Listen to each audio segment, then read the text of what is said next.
Turns out I was muted. So, how do we turn off the music? I unmute. And last time around, I had to first mute everyone and then unmute them 1 second later. And what do you say now, Amos? Can you speak?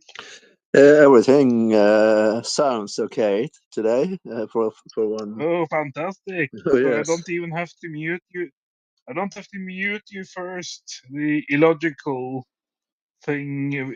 The only thing I learned from last week was that I have to mute everyone. So obviously, 1 week later, I don't have to mute everyone. So okay. Things are improving. That's amazing, really. Okay, so let me just say that you wonderful people, you are the party peoples of the interwebs, and we are the e𝕏tinctionati, and this is episode 181, in which we will reveal everything. Uh, So I leave the mic to you for a while when I check out the text. What's new, Amos?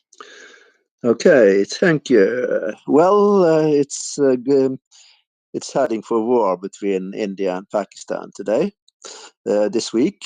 So a full thermonuclear exchange between those are enough to produce a nuclear winter, really. Um, yes, scientist Dieter Röhrisch from the university in Bergen told us all about it for a couple of years ago. So if India and Pakistan really get pissed off, we have 10 years of nuclear winter between us. Only 10. And we actually have an expert from India who is signing on, hopefully not anonymously like last week, but any minute now, Pradeep from India will tell us all about it, and he's told me between the lines that he's been losing sleep over the last days over this war, and we will just see, how seriously he thinks this kind of thing escalation is. And I will just say before he comes on that hopefully this is just what they call rumors of war, right? So in the end times, there will be wars and rumors of wars. And hopefully, this is just kind of the rumors of wars bit. And I will also say that I'm proud on behalf of this podcast that the last time war broke out in 2022, I think, as a podcast, we were able to steer off and, not be turned sort of topsy turvy, upside down because of a new kind of war starting. This is not a geopolitical podcast after all. It's an eco geopolitical podcast, and so we're used to wars being conducted all over the world.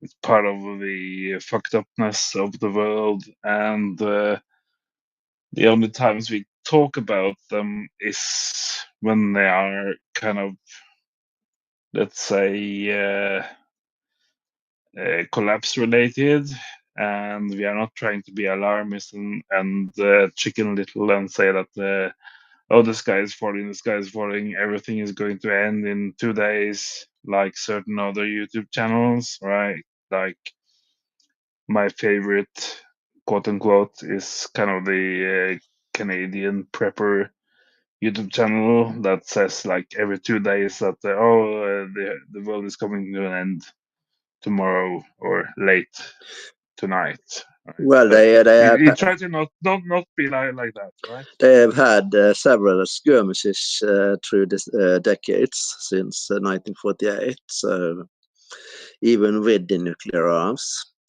So they might not get on with it this time either. But I would say the world has gone even more crazy in recent years. So everything has loosened up, right? They are more. Totally, but the very last thing I heard tonight was that it seems like the US directs everything that's happening in Pakistan, and most listeners may not know this, but America has put an elected leader in jail in Pakistan, and Absolutely. it's this same old story with certain hegemons, world hegemons, directing things on the other side of the planet. And I think maybe right now, at least, in 2025, having America kind of like a sock puppet controlling Pakistan as a sock puppet may not be the worst of things, right? Because I don't think Donald Trump wants to go to a nuclear war with India, at least, right? Well, India is really on Israel's and United States side. So, I'm not confident in his control over Pakistan, to tell you the truth. Really, Well, it's. well, that's the thing about these hegemons, right? So they have their fingers in the Pakistan side, and they have their fingers in the India side. So we are not talking about total independent nations anymore, like India versus Pakistan.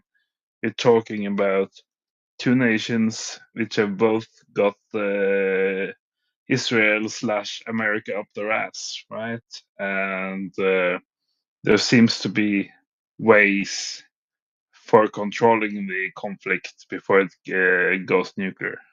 If they really want to. The Americans are crazy and the Zionists are crazy. So, so I'm not confident that they really want to avoid nuclear war. As I perhaps have mentioned before, in the 70s, we had detente in the world because none of the sides really wanted a war. But now at least one side have wanted a war for a long time, at least for 10 years or so. So it would fit them well if Pakistan and India started it. If they really want. And which side is that? United States and Israel and Europe, really, NATO. They But I thought you would say like either Pakistan or India would be the side. So why would Israel or America want the war now? it's many things really. They want Pakistan is a major Muslim country, so they really want everything, not everyone, not specifically empathically on their side, right? They United States treat their allies just as bad as they treat their so-called enemies. So, it's Keep keep your friends close and your enemies closer, oh right? yes, or something. It's Mm. yes, But I they think are we I crazy. think I think we have to say that we started right off the bat tonight, this week, right? And everything is working perfectly. I've even controlled that the YouTube restreaming is working perfectly. So at least on the technical side of things, even though we may be going down in a nuclear holocaust, at least the stream is going fine, right? Yes, it's and it's great. I enjoy talking about it twice over now because I'm writing a novel about the Third World War, World War Three, so upcoming novel. So if I manage to complete that, it will be a good sign, right? Well, I need to comment on that because I talked to. I won't say a relative. I will just go out and say my mother directly.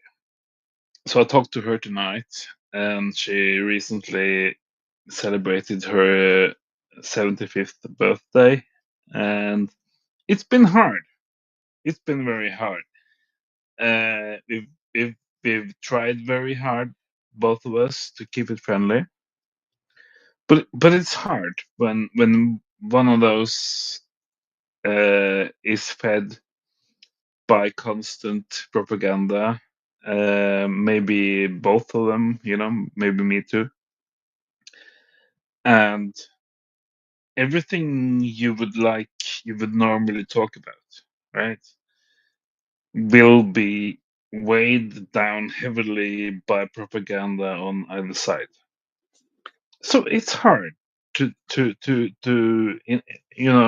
let's say in an intellectual family where we usually talk about things and discuss stuff, right?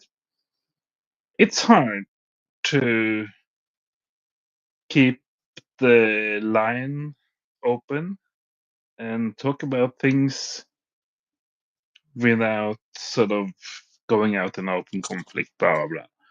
So I would say, but we actually manage, and that's a good thing.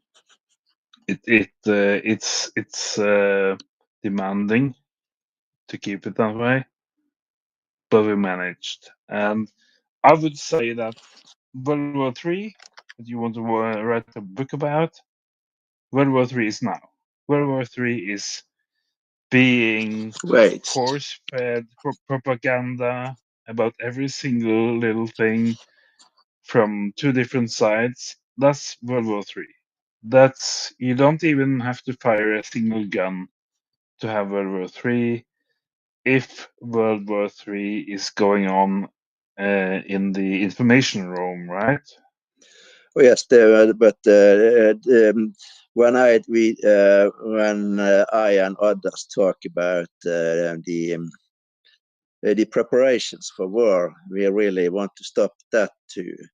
Not just war. We want to stop the preparations as well, because they are making the situation worse, steadily worse.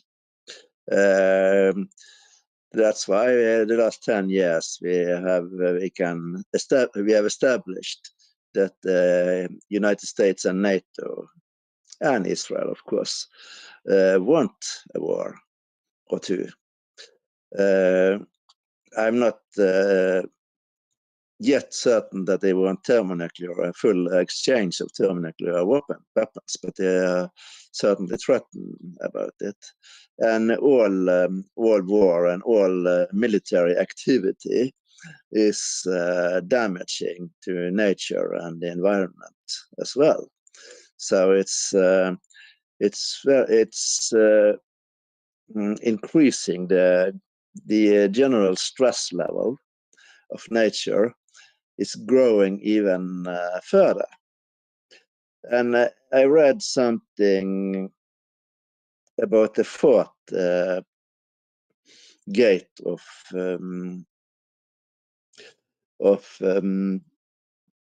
a possible bottleneck activity, so to speak. It was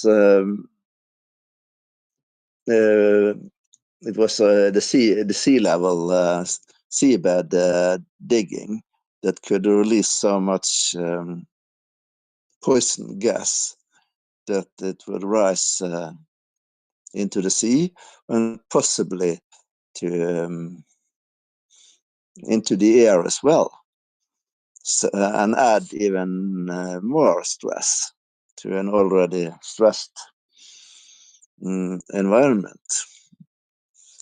So nobody is doing anything to stop anything.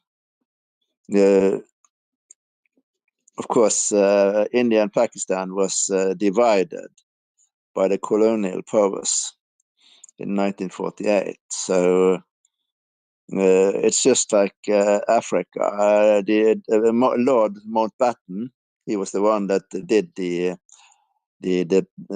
departing of the old India, and he was drunk while he did it, and went home for Christmas before he completed the job. So that's where we are today, right? The borders were drawn totally, just like in Africa and South America and so on, totally random, really. It was. It isn't strange that there are high conflict levels in some places. The third world, so-called third world.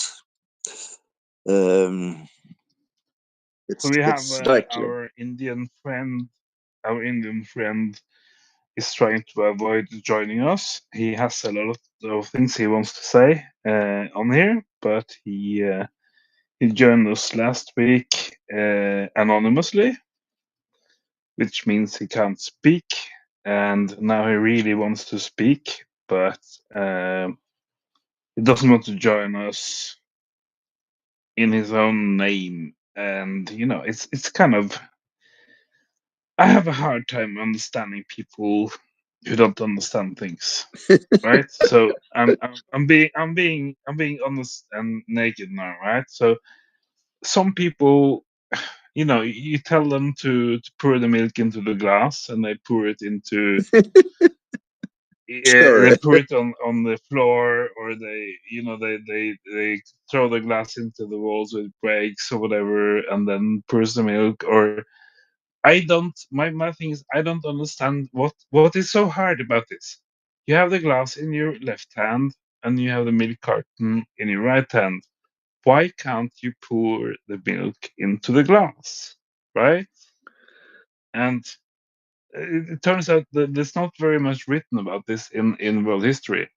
It's like, if you are smart, you're kind of lucky, and we don't need to help you. And if you're less smart, let's say, you have all kinds of uh, um, guides and help and stuff to Available. guide you to understand the smart people.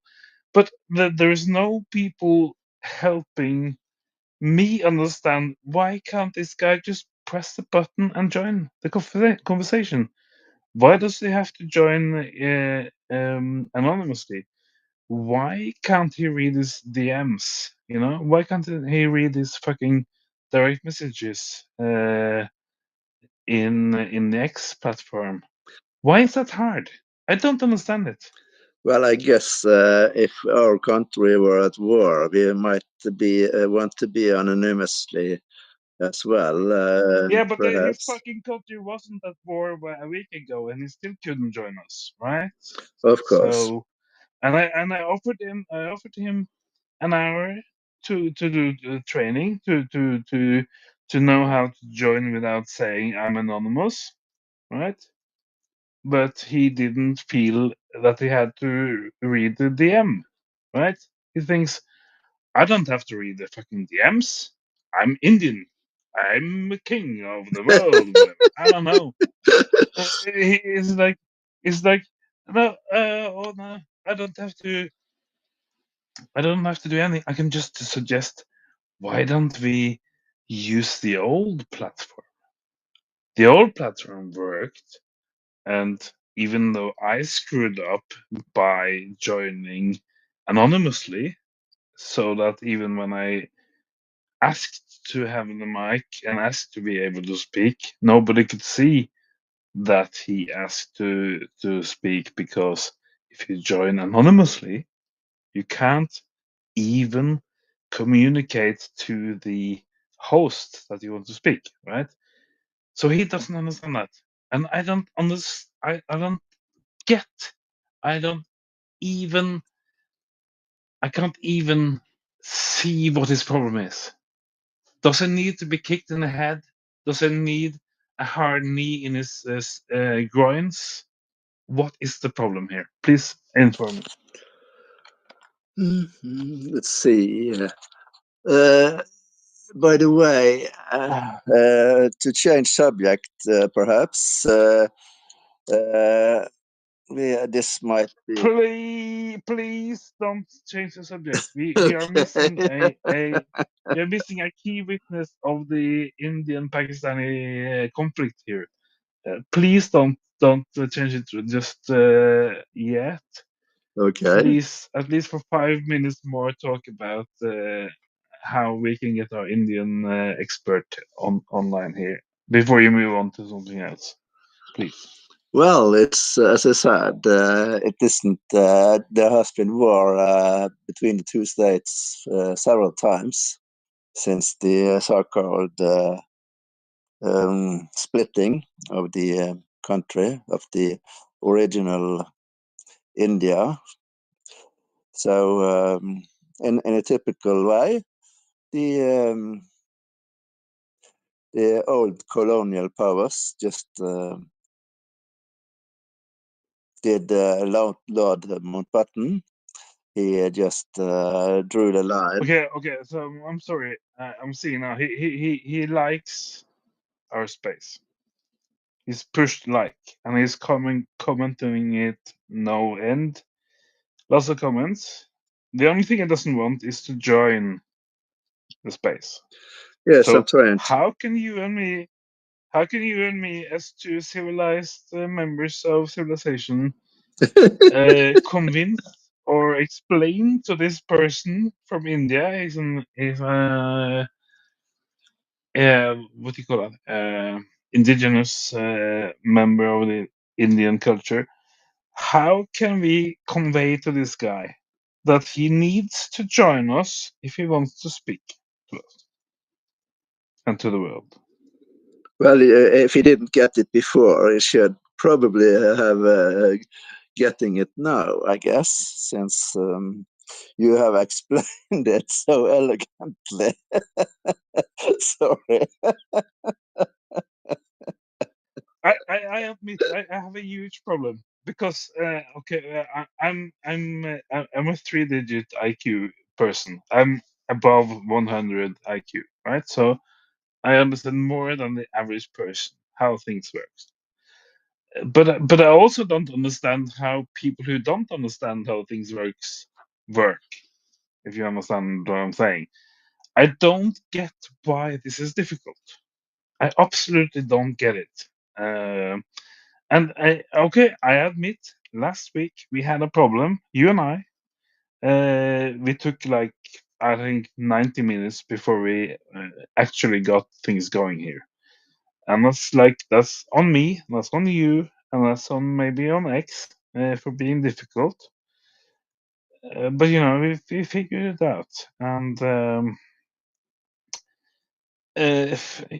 sometimes you have to hit the turn off button when you want to turn it on or whatever, right? Like last week. And it's confusing. But the only way to learn is by doing. And so I offered this guy from India to come on and train with us, right? To have a training session. How can you join without saying you're anonymous? How can you join the space without being a spy, without being uh, incognito, without being anonymous? But he thought that okay, this is a DM direct message on X. I don't have to read that. I can just be Indian and do my stuff. I don't even have to read why I fucked up last week. And I don't get that. If you fuck up royally 7 days ago, you have 7 days to figure out what went wrong last time. Why don't you read your messages? Why don't you read even your Facebook messages and take the hint? You need to read your instructions from last week. You can't just ignore it and hope that everything will be well. It's not. That's not how things work. You need to figure out how you fucked up, how you messed up, how you can do things differently. So allegedly, he has heard that we are online now, but somehow he can't figure out how to join. You just have to press fucking join, buddy. Press join. Okay, now you can talk about all stuff. I just wanted to say to everybody in the world, on the planet, and in the AIs, and outside of our galaxy, that this guy, he seems to be inept in a way that I can't even understand as a smart person, right? Rant over, so we can move on, I guess. Let's see.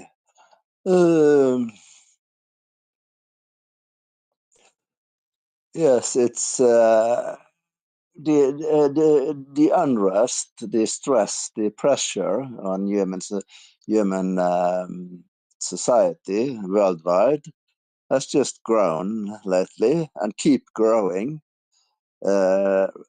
Since no one usually I won't be so keen that everyone would follow the rules, but it's funny really right now. Those who are supposed to enforce the rules aren't follow them either. So they are putting hypocrisy to a new level.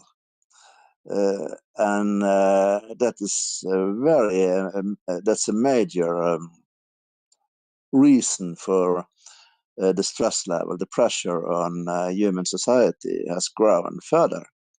Because when the previous enforcers of the rule don't follow them either, no one is interested in doing so. So I would not be surprised that will happen several other places as well. And the more military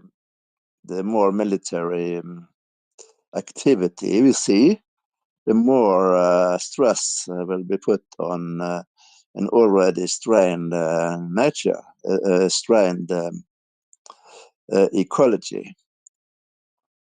So, in a backwards way, we can now see how military activity puts stress on strained systems all over the place. It should be that should really be that isn't really rocket science at all, really. This is my rant. I wouldn't, I This wouldn't, is my rant, I I would, guess. I wouldn't call him a strange system. I would just call him a very dim person. Yeah, but For I'm me. not talking about him. I'm talking about in general, really. But I'm talking about him, and I've blocked him now on Facebook, so he can never contact me again as long as we both live. And Okay, are you sure? some people are like, you have to just knock them hard on the head for half an hour, and then maybe at the end of that half hour, they will understand that they will have to either move or press a button or do something, right? Because there's no way you can use words to tell them what they have to do. You have to kind of use the old what do you call that? Tough love, If your son or your kid, whatever, wants to, let's say, just play in the let's say play in the gutter or play in the uh, in the shit pipe pit under your toilet, whatever, and they shouldn't do that because you can get all kinds of disease and stuff doing it. You kind of will have to either keep them out of it, tie them to a chair, uh, force wash them from all the shit that we've been playing on in whatever. You have to kind of use a tough love It's a concept when it comes to child rearing. You need to use force in a way to tell them that what you've been doing, kid, is not okay. It's not smart. It's not healthy.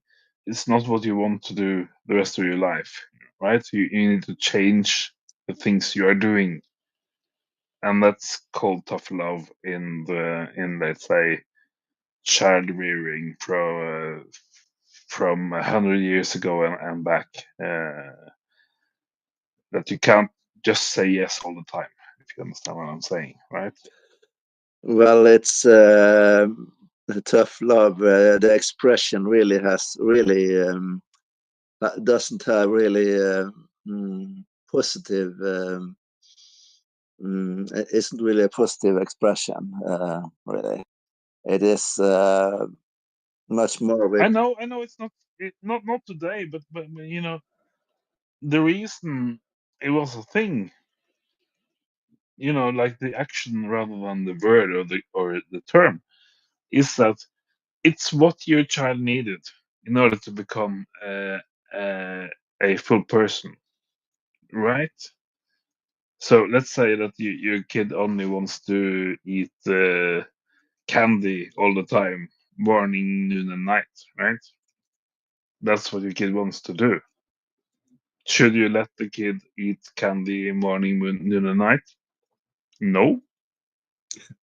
It should eat some more nutritious food, at least 1 or 2 meals a day, right? You can't be all kind all day, 24/7. That doesn't work because you will just spoil your kid. I'm not sure it applies in this context. I'm definitely not. I'm definitely no. It shouldn't apply in this context. Really, I understand what you mean, but that's yes. I don't think it applies really. I don't. Um, but I could point out that this will be quite boring to listen to from the for the listeners, if there should be listeners, I right? don't. We have loads and loads of episodes that are boring to listeners, right? And that's because people choose to not show up. You know, they choose to not join a meeting.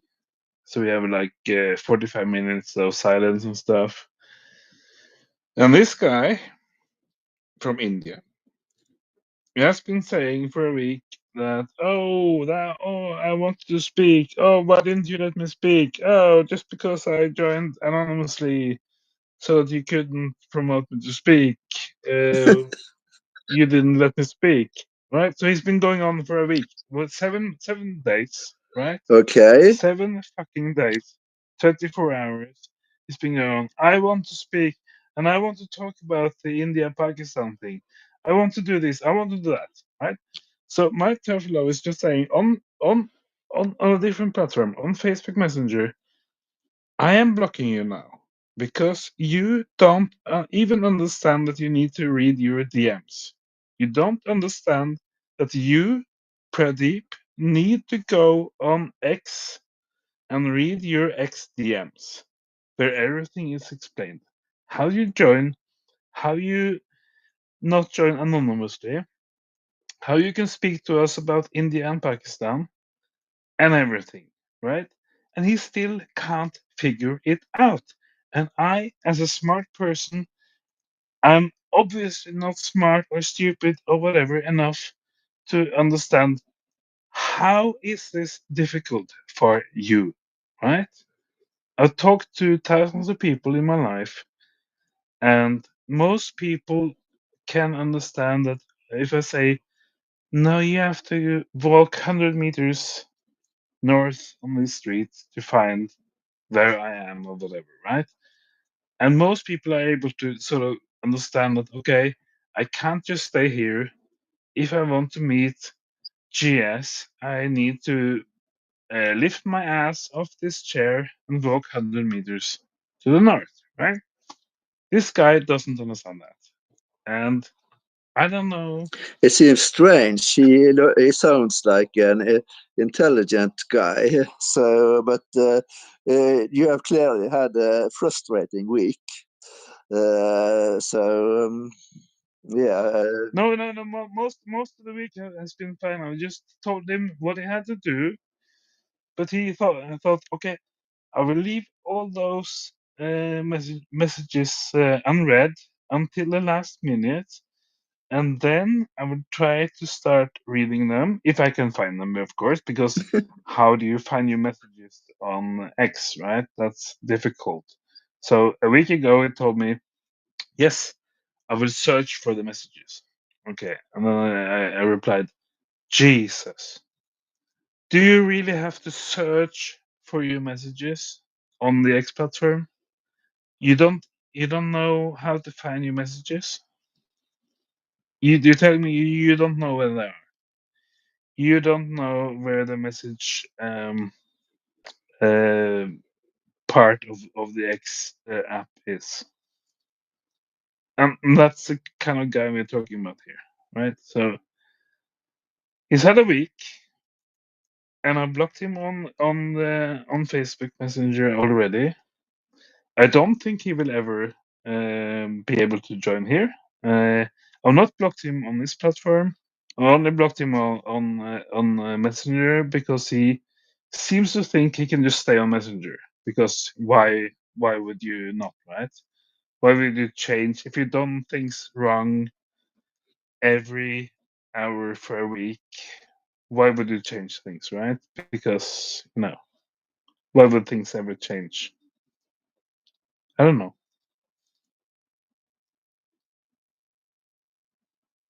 Maybe that's hard to understand.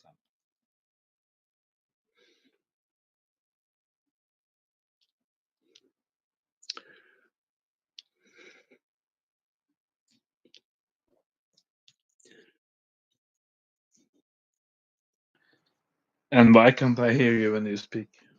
For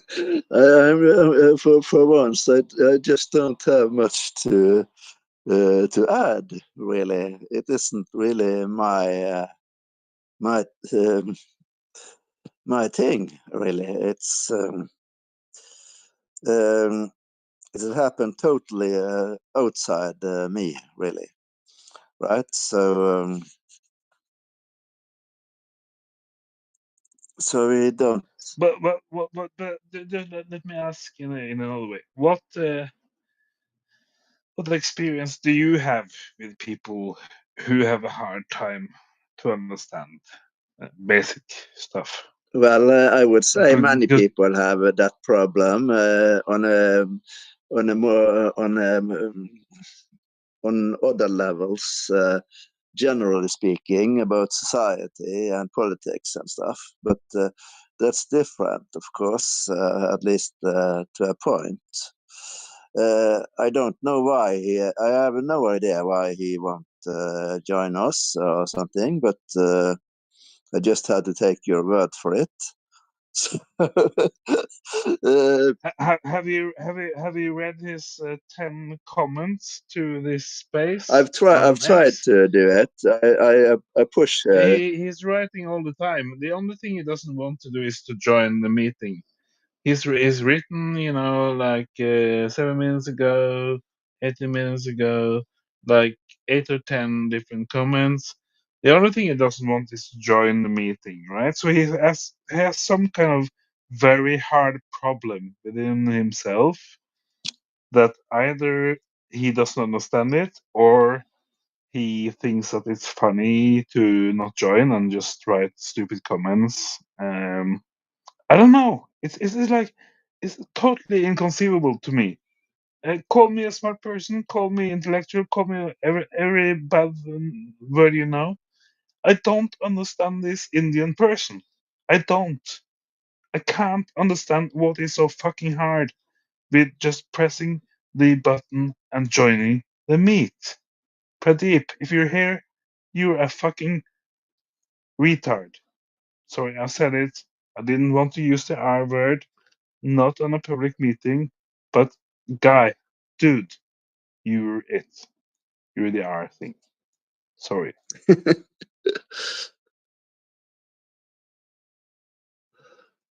Should we? I don't know. Should we just stop the meeting? Really, we don't really seem to be going somewhere tonight. I guess it's that's okay. Sometimes we just don't get where we want to go. Really, I can sort of understand No, people will want to rant sometimes, but totally not. I have lots of stuff I've prepared, and some people actually do stuff. Other people just try to be difficult. I don't know. But I sent you. I believe you read the message I sent about the climate movement being the biggest movement in all of history. You read oh that? yes, I have said about I said my opinion about that earlier. Really, I doped it. I believe I said, and I will repeat that it has the potential to be the biggest movement ever because the need is just growing. Really, as I said, more and more pressure are put on nature and human society and everything. People should at some point get fed up, totally fed up with the current government, at least in the Western countries, because they are totally have shown themselves to be totally unreasonable. There is there's very little rational thinking there. Some of them pretend to be very reasonable. They are very good at pretending to be reasonable, if you get my drift. But they are not acting on it. They are not even close to acting on it. The Norwegian government wants to use lots of electrical power to power oil exploration platform or something, Melkøya. And that's really an insane act. Yet one more insane act, right? If it was just one insane act, it would be something. It would be tolerable, tolerable. Yeah. But it isn't. It's I've packed with unreasonable acts. Western governments absolutely. are packed with Yeah. unreasonable acts, and that's really Yeah. get my heat, I uh, know. my ranting going. So That's for I've sure. been assessing the quest. I've been assessing the question with a reliable relative who is in the climate movement herself, right?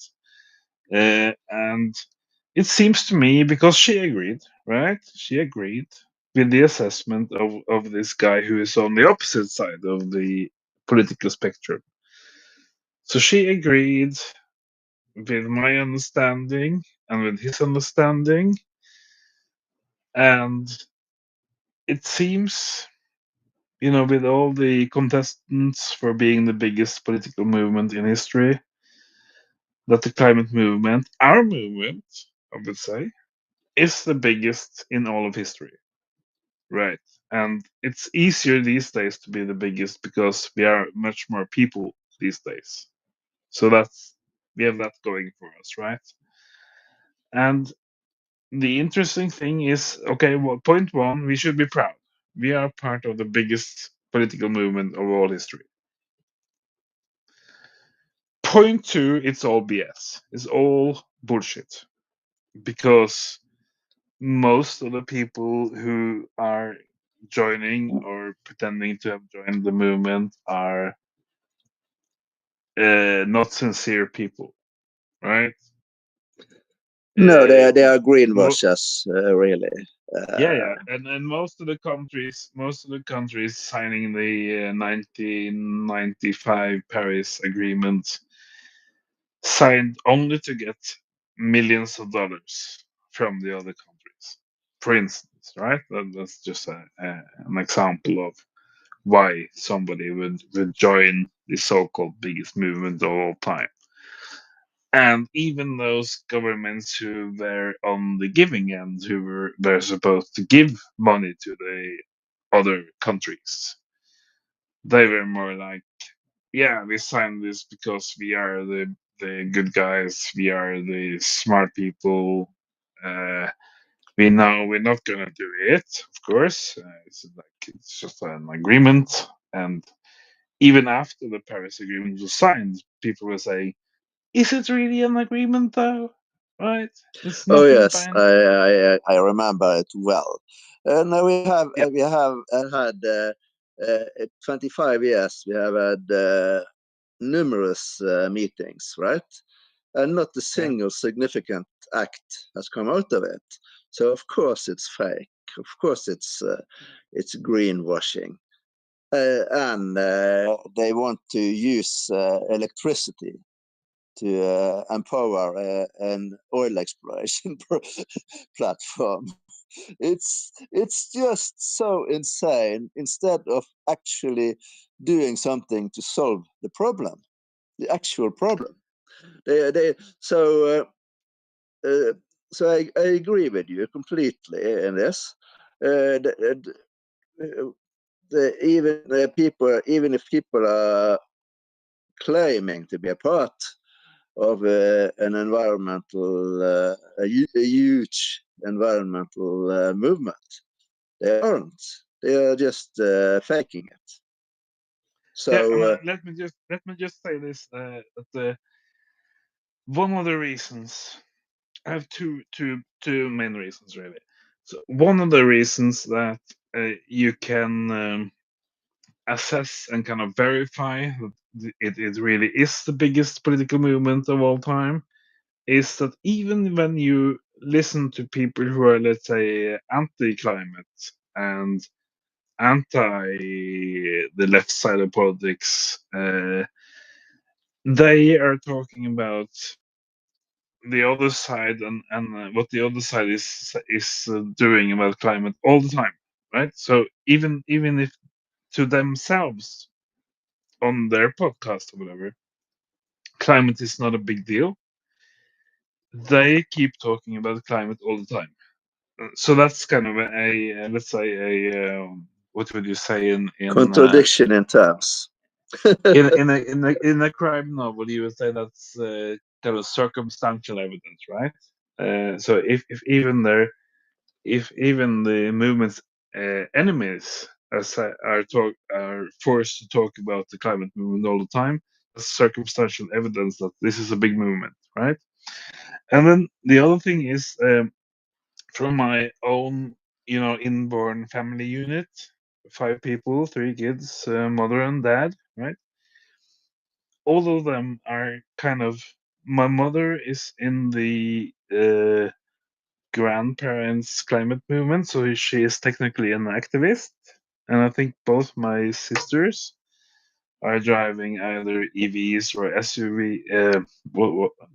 The other thing is called hybrid, I think. Hybrid EV and gasoline, whatever. And my dad, I think when he stopped driving a car, he would say it was down to climate, right? Ha ha ha. But whatever his reason was, he still claimed it was because of climate.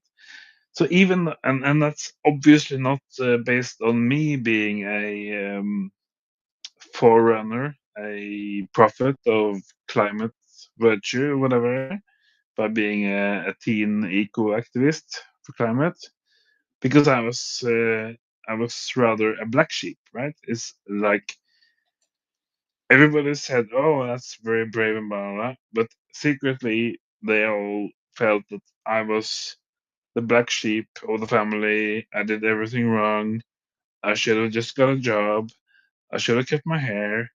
And what they actually told their kids was like, you should do everything to avoid becoming like Uncle GS, right? You should not go to jail for your opinions. You should just, let this planet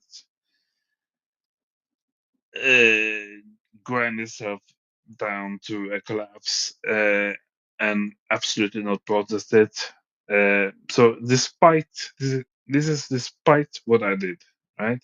Despite what I did in the 1980s, uh, all of the 5 people in my family unit have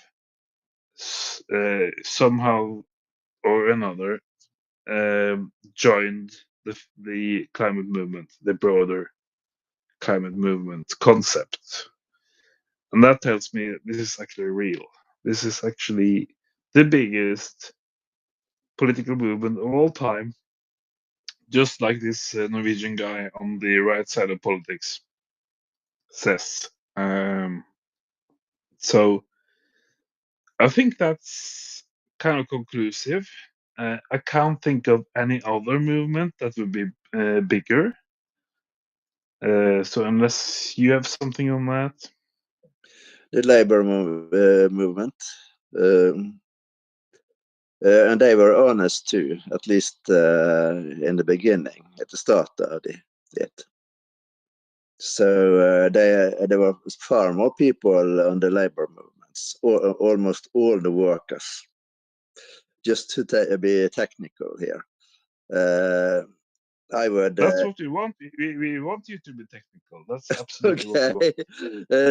Okay. As I said, I don't believe. I won't call it the environmental movement the biggest, because I don't think it is in any way. Especially because it's a fake. Its members, many of the members are pure Yeah, but fakes. let's just hold that outside, right? Let's just have a big tent definition and say everybody who is somehow inside it is inside it, right? So I think that's the only way to do it, really. Yes, but still, So the labor movement was bigger because yeah, but almost the problem, anyone was a member the of that. problem, Amos, I I want you to oppose me on this, right? So I encourage Okay. I actually encourage you to work against me right now. Okay, but the thing is, uh, I hear what you're saying. You have to keep in mind that the populations are much larger now than, like, let's say 50 years ago. I think maybe 2 or 3 times the bigger population than 50 years ago. I'm not sure. So that's one thing. The other thing is, when in the 90s, when I worked in the IT business, almost nobody was, let's say, unionized or a part of the labor movement. Even just working, right? Not And anymore now. It happened. yeah, yeah, The labor movement happened long before you were born, I guess. Most of it, yeah. right? I know.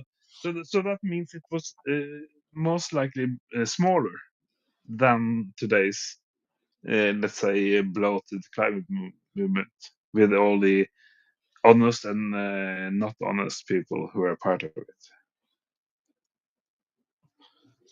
There were fewer people, perhaps, because the population was smaller.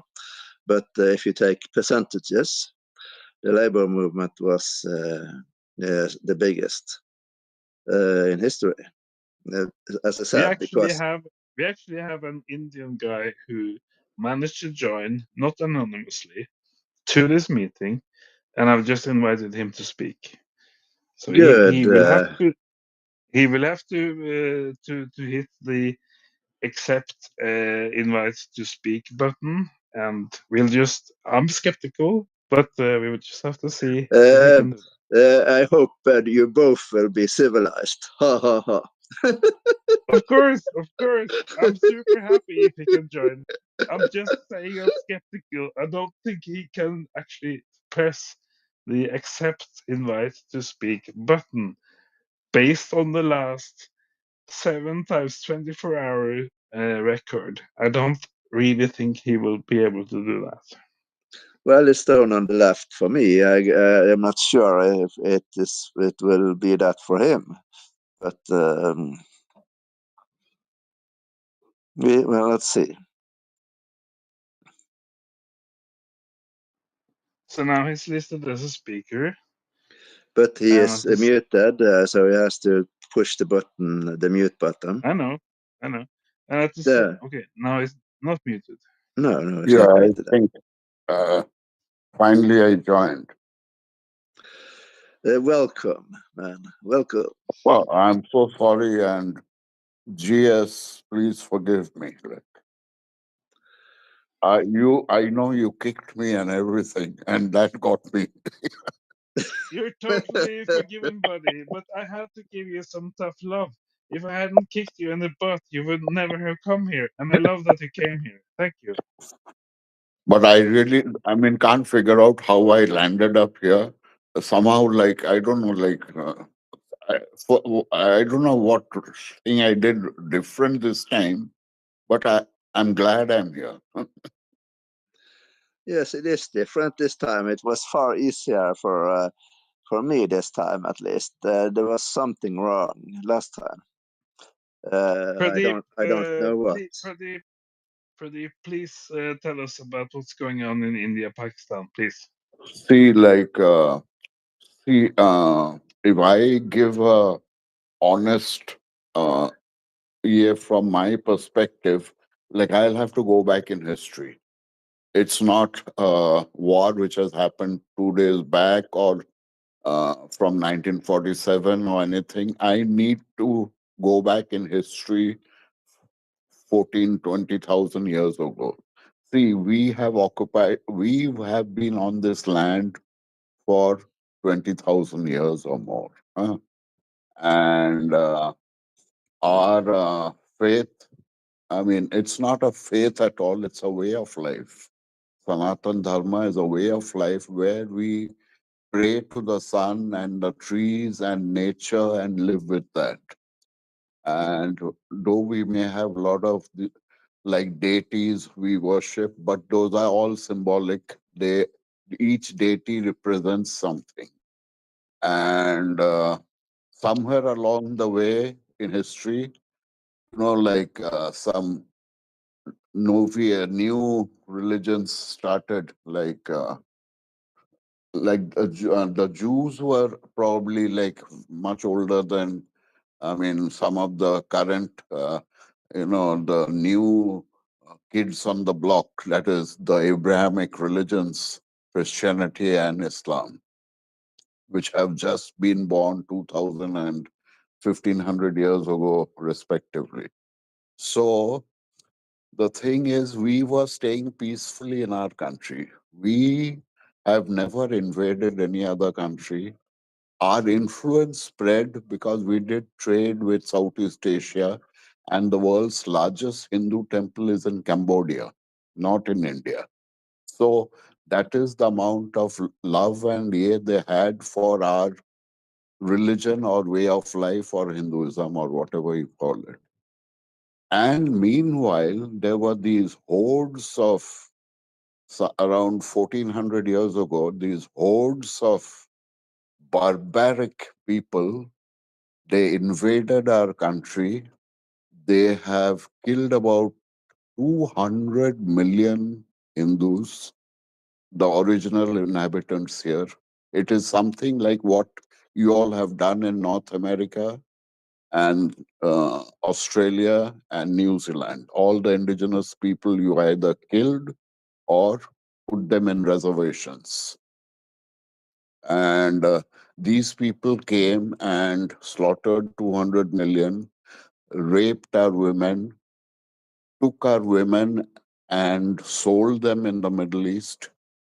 And even after killing the husband in front of the spouse, they forced the spouse to marry a Muslim that same very day and cohabit with him. These are the kind of things we have gone through for the last 1400 years. And we never invited the Muslims to come here.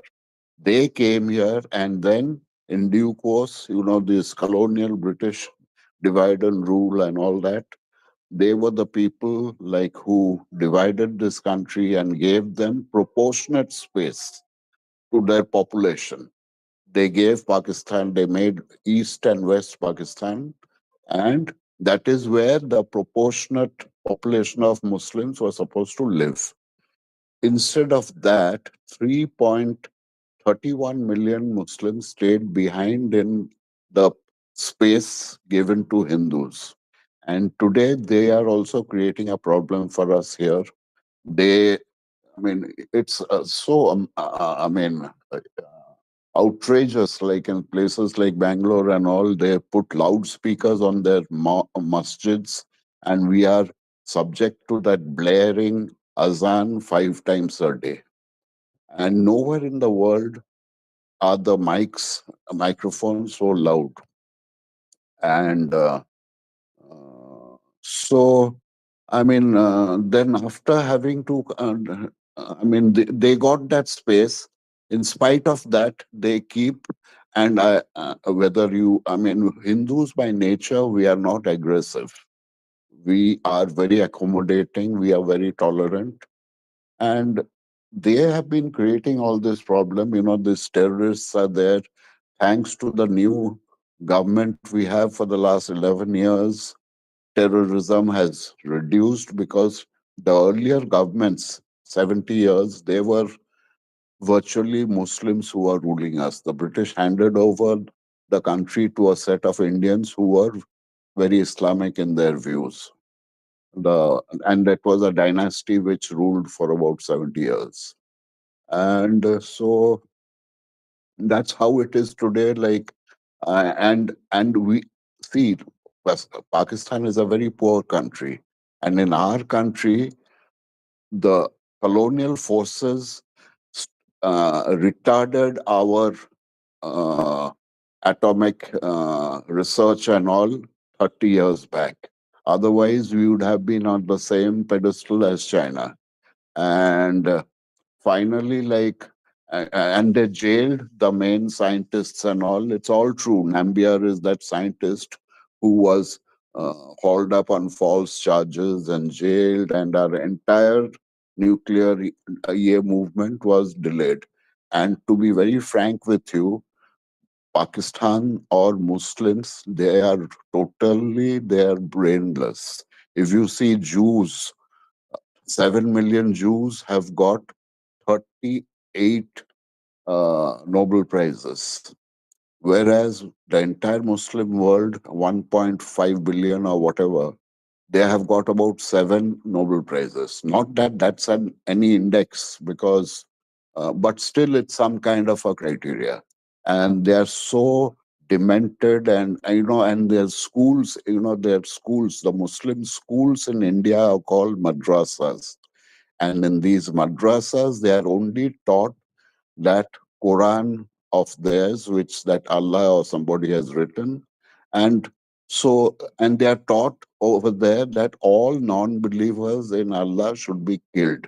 They are kafirs and they have to be killed. Can you imagine? In the 21st century, this is what the Muslims are taught. And they hate Indians, and so this war is going on. I don't know which way it will go. And we Hindus, we are very sort of spiritual, and at the peak of the spirituality, we believe that we don't. We are all living in an illusion, which is true. Like actually, we all have. Actually, we think that I'm so and so. I have this big house, I have this car, and this beautiful wife, and yeah. But it's all one Maya. We call it Maya, illusion. So we are very, so be it. If they have to nuke us and kill us out, I mean, it really doesn't matter to us because nothing is real. And then the sad part is America has been arming Pakistan for the last uh, several decades. And I don't trust Americans at all. Like, I mean, how they have armed Pakistan. So, I mean, they can't even bloody make a rifle in their country.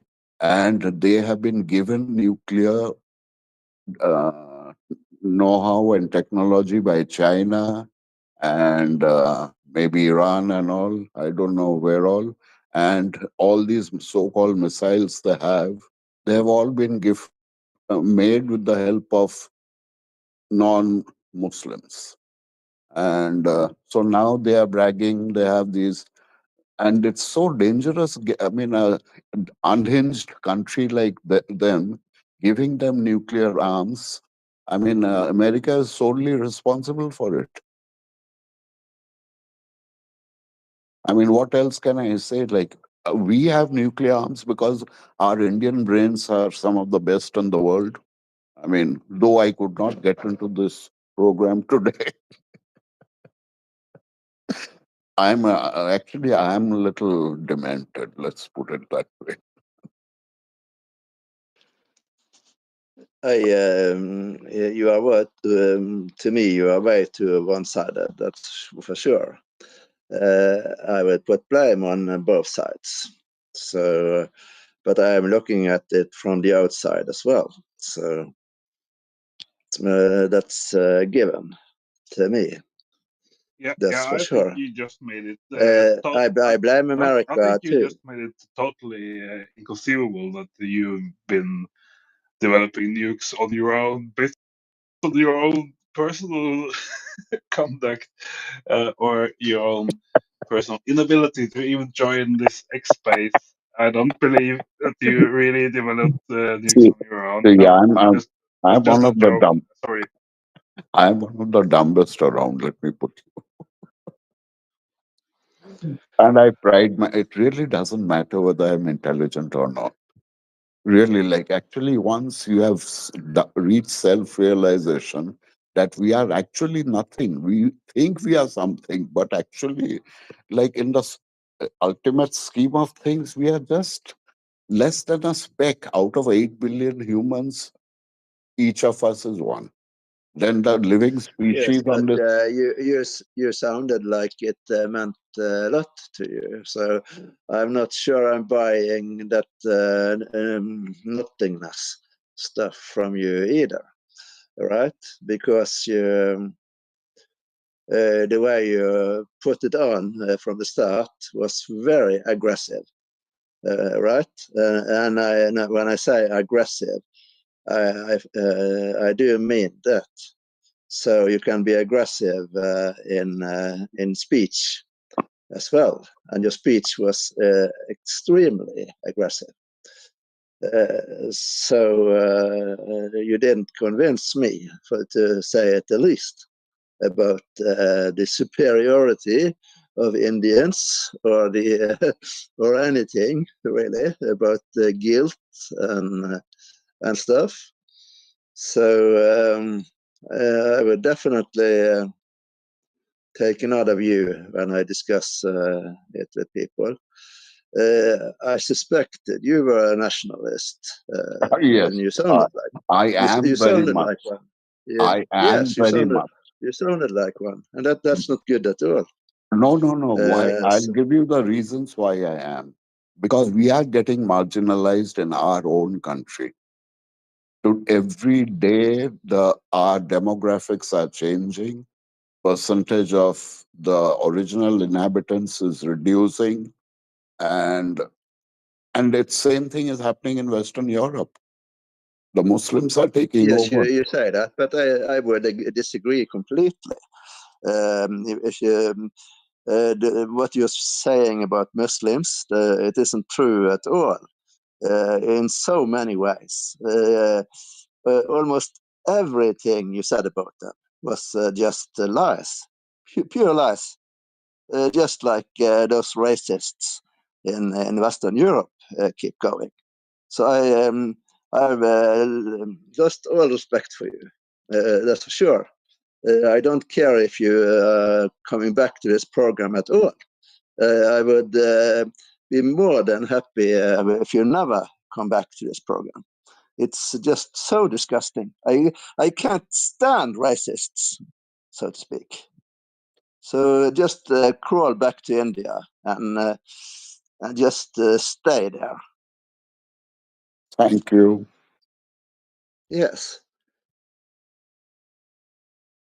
If you had been at the receiving end for You claim to be on the receiving end, but all going on today, I don't care about what has happened 1400 years ago. It's the same song that the Zionists are speaking. It's just pure bullshit.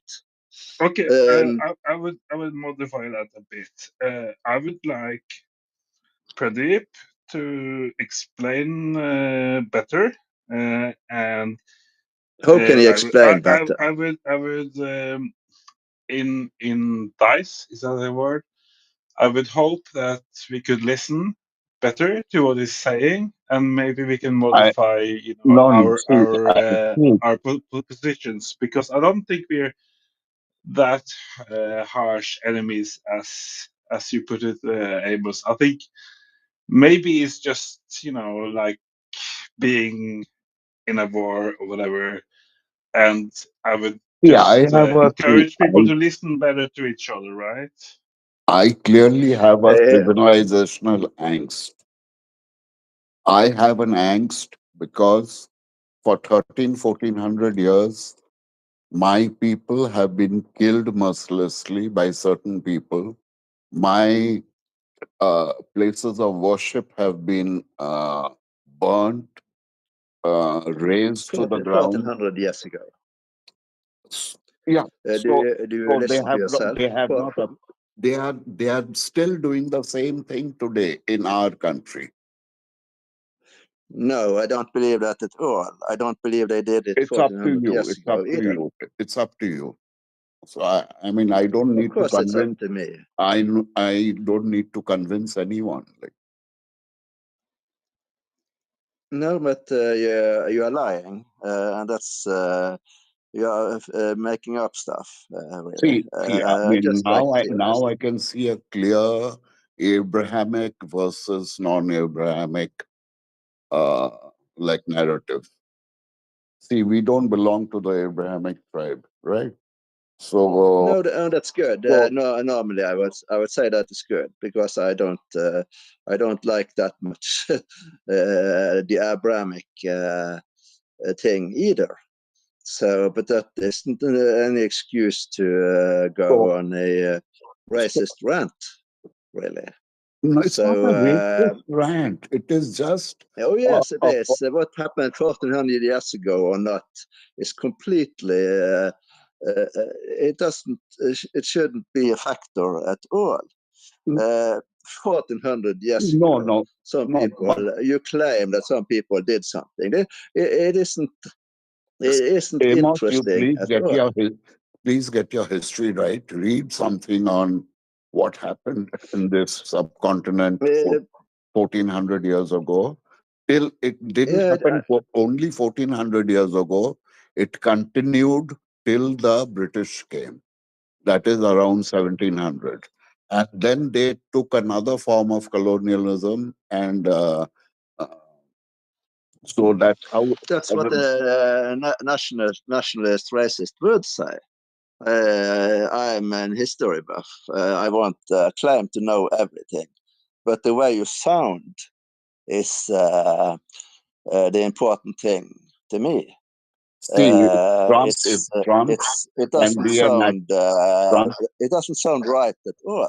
It sounds like just more nationalist bullshit, what's and wrong all with being a nationalism is nationalist? bullshit. What's wrong in being a nationalist if you have been at the receiving end. Everything, especially when you're a fanatical nationalist, that's really bad. That's it. That is what has led to all the wars. Really, it See, doesn't matter who is a on the national. other hand, you all are quite posing up to Trump and little pro-Trump, right? And Trump also, if you see his speeches, he hates Muslims. Yes, he does, and that's definitely bad about him. So you can tolerate that with Trump. There's no reason to hate Muslims at all. Quite frankly, if you want to hate something, you should hate the Christians. They are bad, really bad. But in our experience, Christians are less. I mean, I think less bad than. That's how we suffered, because the Christians didn't slaughter us. See, even last year, they beheaded a person, do you know, in cold blood, a Hindu. Not one, two, or three Hindus were beheaded because on a TV channel, somebody spoke the truth, what is written in their Quran, and that person had to go into hiding since then. And anyone who supported that person was beheaded in India. If you call that civil, you're welcome to it. The law of the jungle, like. I don't believe a word you say, quite frankly. I don't have any reason I to. will send you the news reports.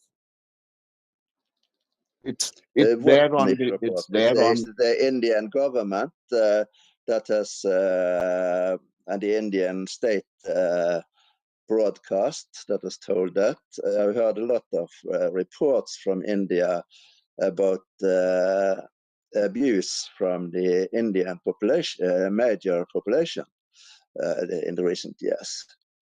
And that's not, and normally in Europe, they would use any excuse to attack Muslims. But what we have heard almost exclusively are abuse from the majority population against against various minority populations. So that's what we hear. I don't Really. think this we should talk about this anymore, like, because No, we are I've totally. said my piece, really. No, I But appreciate. I appreciate from where you are coming from. That much I can say. That's all. Like, I could hardly hold myself back while you kept going. So it's I really it really pissed me off, really. That's for sure. There was it's no there's no truth in any of it. Any of what you said. It's just a view from a pure I nationalist, don't think. racist See, I viewpoint. also am not true. I don't exist. That's my firm belief.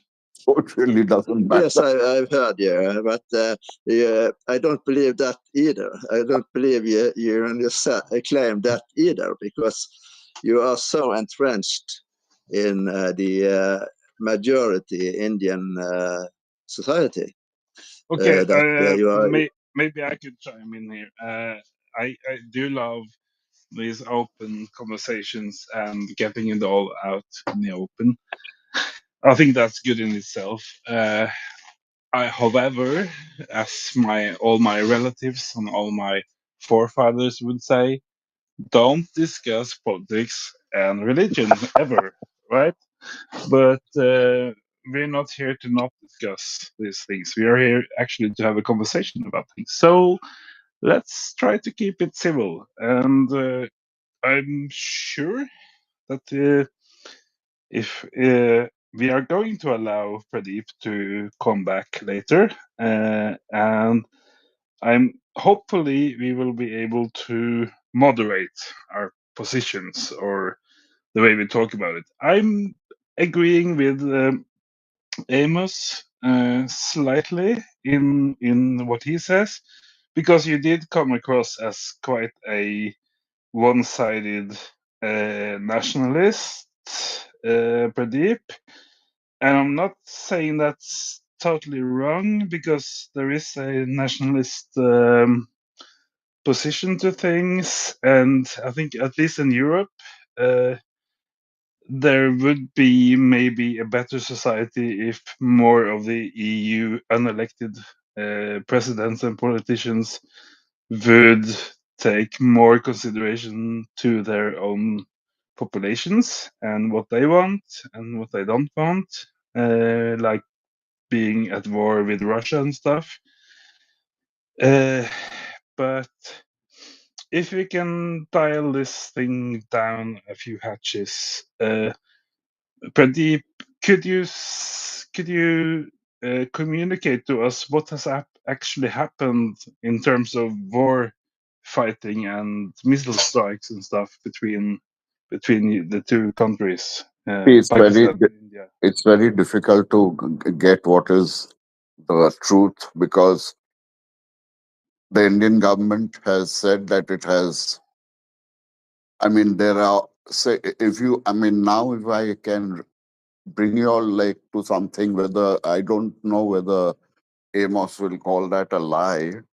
Uh, Osama bin Laden, who masterminded the 2000 that attack on Twin Towers, he was found. Where was he found? Can Amos tell me? I agree that he did. I didn't think he did the Twin Towers. It was the American government that did the Twin Towers. Yes, they say it's So, Where was he caught? Where Pradeep, was he caught? Pradeep. They say if that he was caught they in say Pakistan is completely they uninteresting. say it's It an doesn't inside matter job. at all. They say it's an inside job, the 9/11 thing, and they also Yeah, say yeah. that the guy who was picked up in Pakistan as allegedly Osama bin Laden, when the Americans said they had to drop him from the plane into the Indian Ocean, they claimed that was the traditional way of disposing of dead people in Pakistan or whatever, and that was obviously a lie. Yeah, And yeah, definitely. they disposed him in the Indian Ocean, most likely because it wasn't even Osama bin Laden, right? So it's and there was an Acha, accident later fine. Let's where forget Osama. Let's forget Osama. all the there was an accident where all the Let's 8 or let 9 people who were involved in capturing the alleged Osama bin Laden, they tragically died in a helicopter accident in Afghanistan, right? Tragically. So tragically, yeah. And so, can you believe any of these people? Are any of these people all right. talking the Let's truth? forget that. Let's forget that. Now I want to bring Thank you. another here. Where are the? I agree. Like most of it, it could be fabricated. I mean, it's we really don't know. And but where in the world are there maximum terrorists and terror attacks? In which country?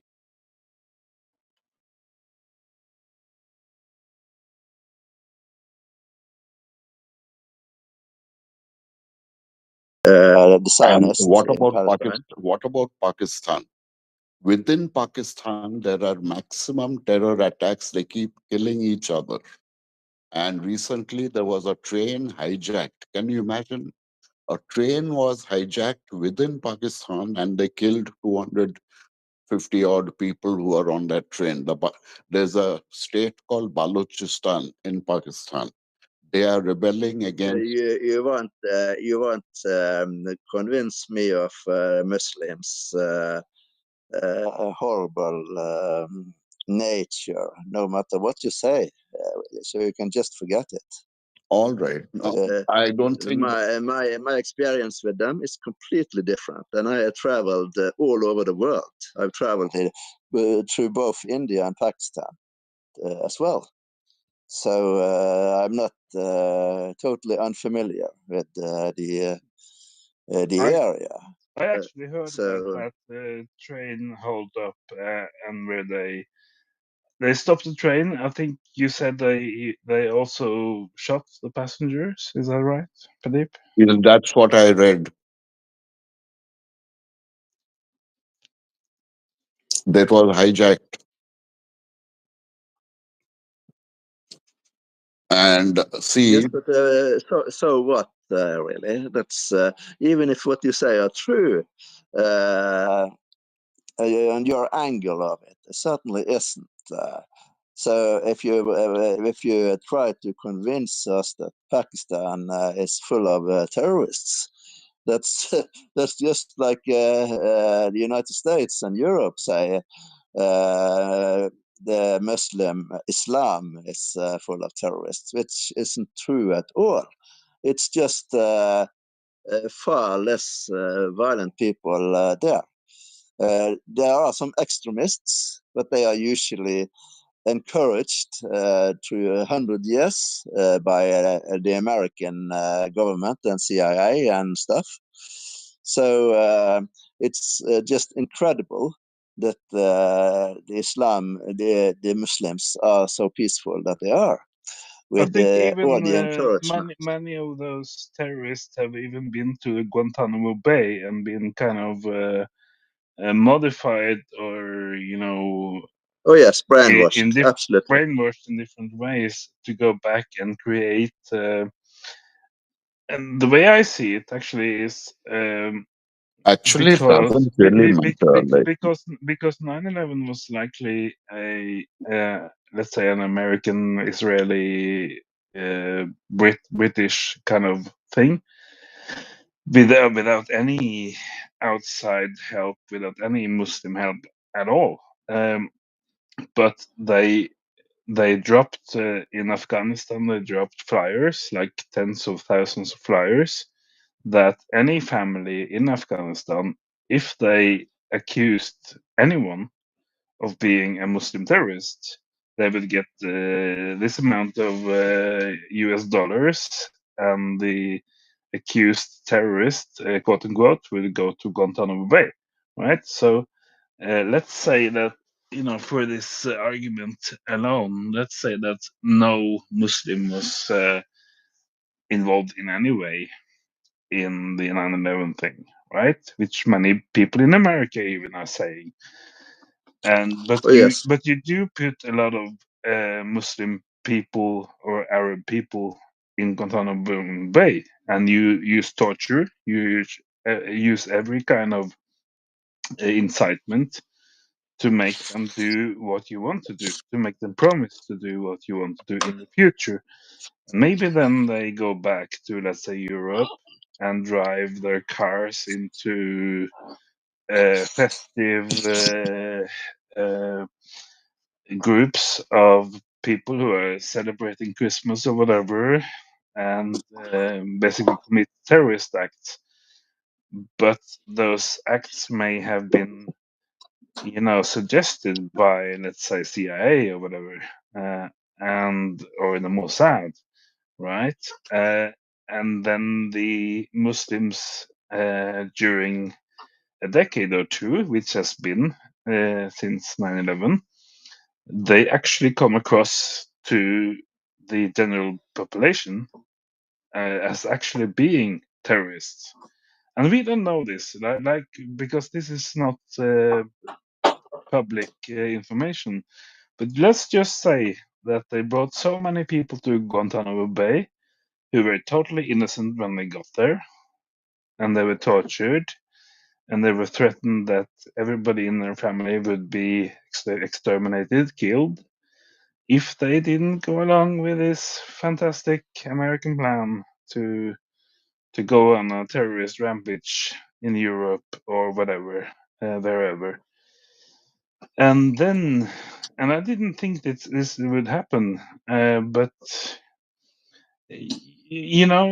torture can make you do a lot of things, and also being ostracized and being named a terrorist for 20 years may actually do a lot of things to the young people growing up, right? If they're being blamed for everything wrong in the world, which they maybe didn't do, maybe they will be incised to do terrorist acts, and then people start hating them, and then the Americans can thump their chests or whatever and say that, see, this is what we said all Yes, along. So they did the and one 9/11. point.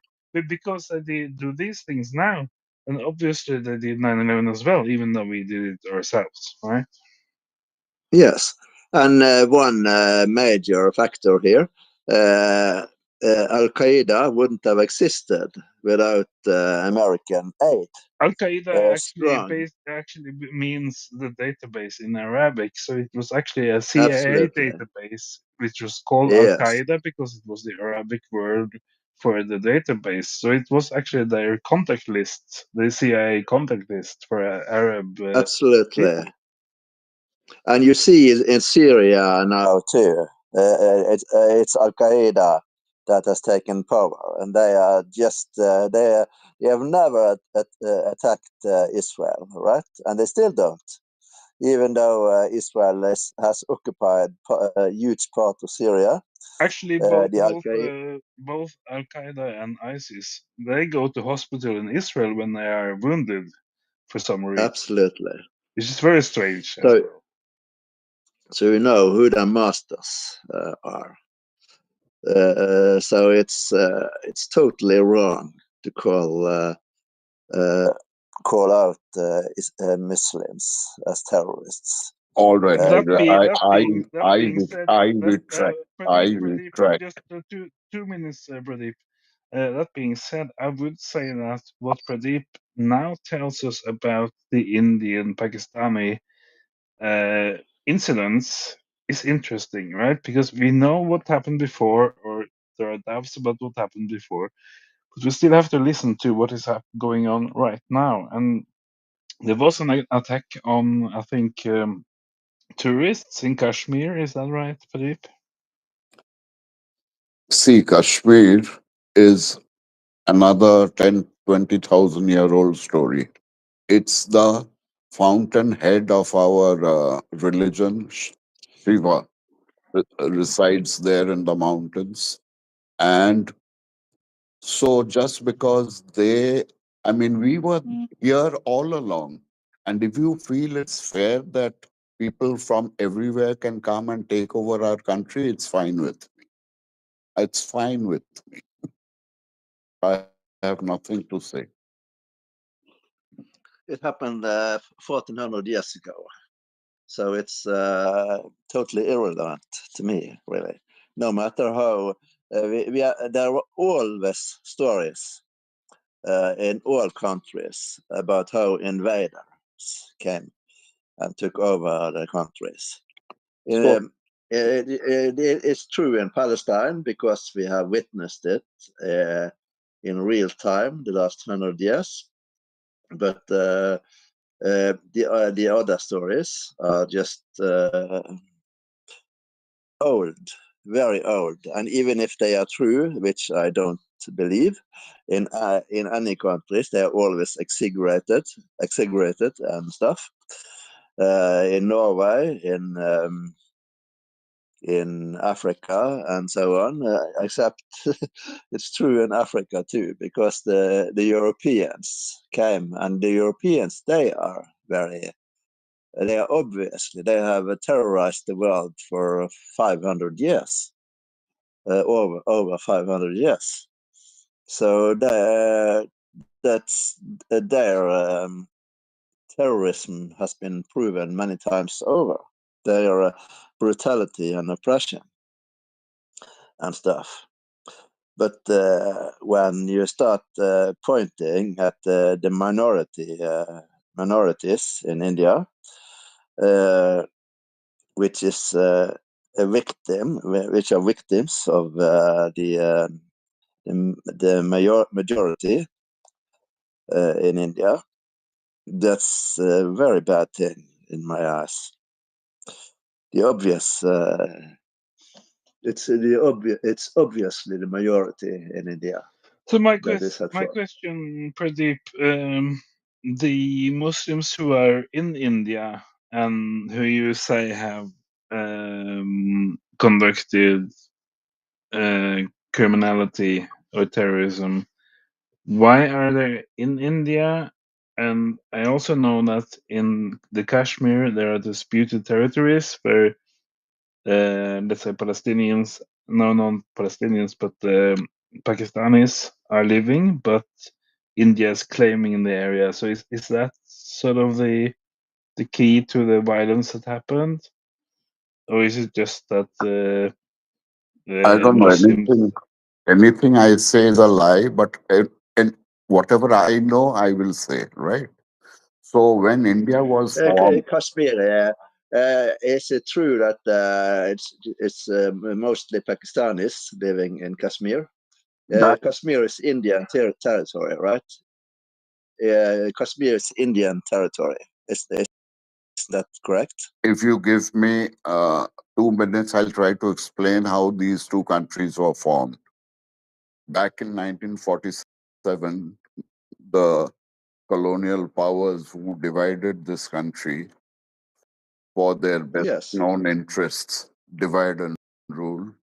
And probably if we absolutely. had all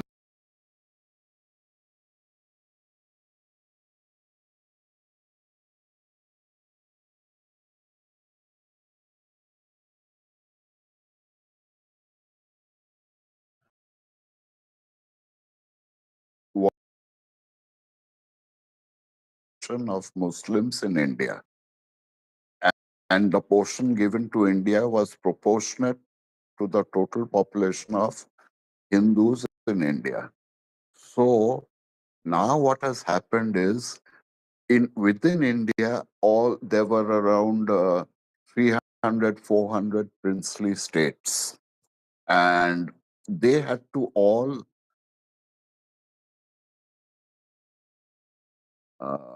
Sardar Patel. He went round all the royal families and got their signatures that they are acceding to India. That is within the Indian territory which was given to India.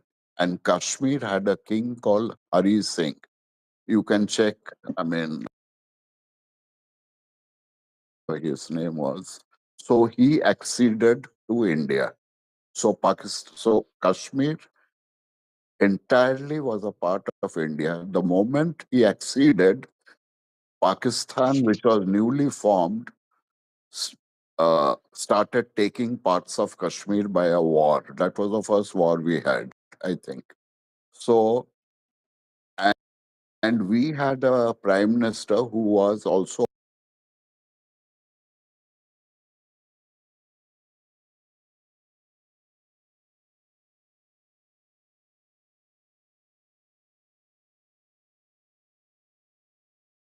Would have perhaps been a little bit more convincing. I heard he was a Hindu. no. He has himself said, "I'm a Hindu by accident. I'm a Muslim by culture. I'm a somewhere. I can send you that quote later." And he said, "I'm an Hindu by accident." And actually, his history is he claims his grandfather was the police chief under the last. Is,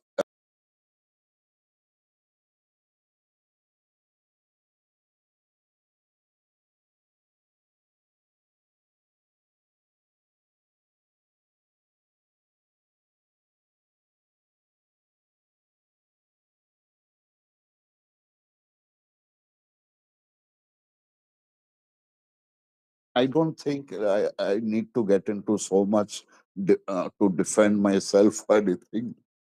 Like for us, whatever history we see, history is like we might say it's like a like a two ways. Yeah, everything can be seen in two ways. So I mean, I have to see my history, Amos. Sadly, I mean, I'm sorry for being portraying my history for what I am, for what we are.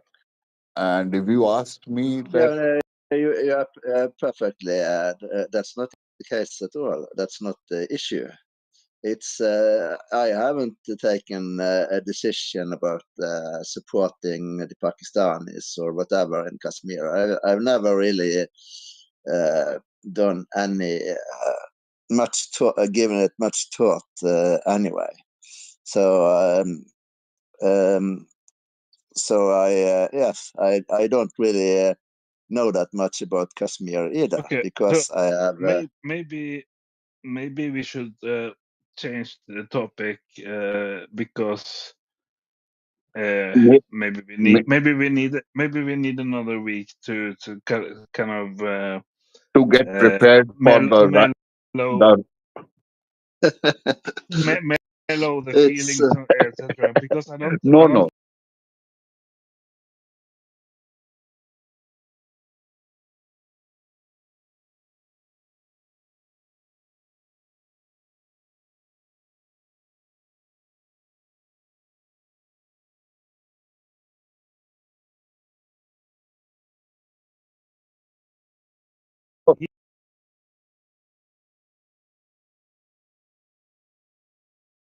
No, see, the thing is, if both of us are diametrically on the opposite sides, and he calls me a liar, and during this entire conversation, I haven't called him a liar. Right? By the same logic, what he is saying, but I did not say, because it's my Hindu upbringing. We don't fight with people. of course you fight with people. You have fought a lot with people. Okay, so So there you go again. I used the mute everyone button, but it doesn't seem to have worked because people can still talk. But anyway, what I wanted to say was, I think we need a week more to sleep on this. Why are you unmuted when I pressed mute everybody? This app is strange. Okay, well,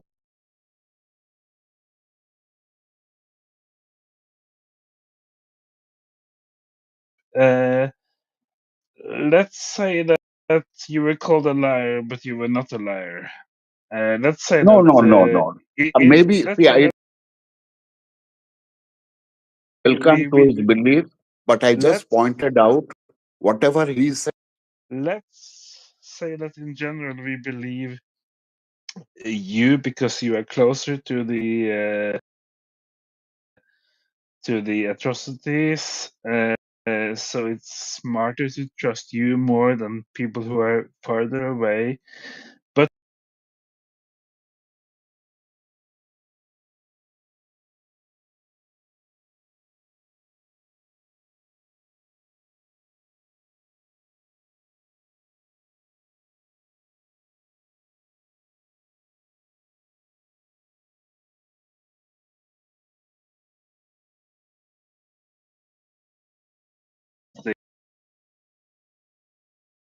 the Ukraine's thing started, we didn't go off on a tangent on that because that's just one thing that happens in the world, and things always happen in the world. But we have to talk about the climate and ecological stuff that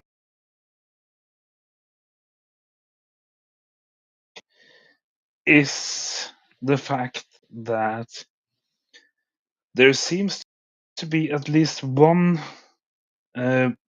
pretty obvious part of the climate narrative that is false. Not saying everything is false, but one thing seems false, and that is the so-called AMOC Gulf Stream collapse narrative. And over the last week, I've been able to connect that false narrative to a wish to spray sulfur particles in the atmosphere.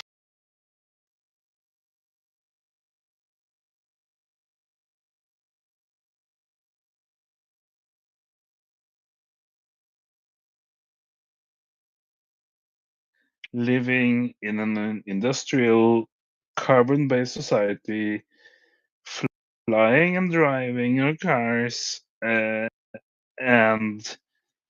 the British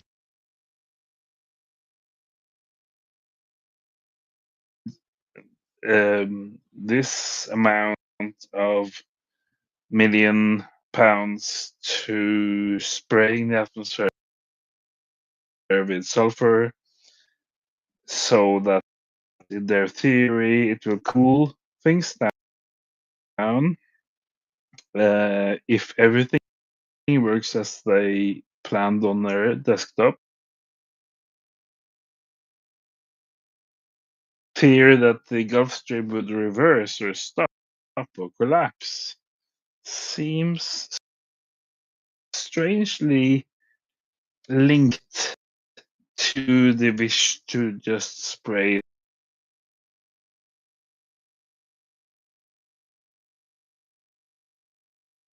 Starting point for an investigation, and we can go deeper into this. The fact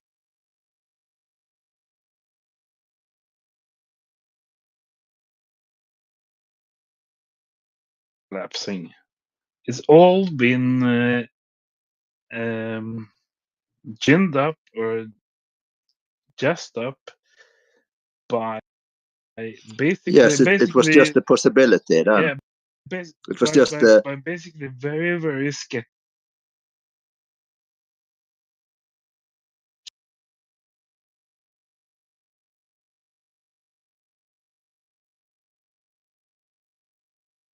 If we just if you just what do you call it? If you just time this factor up by 100, maybe that will in our climate models. If you just what do you call that?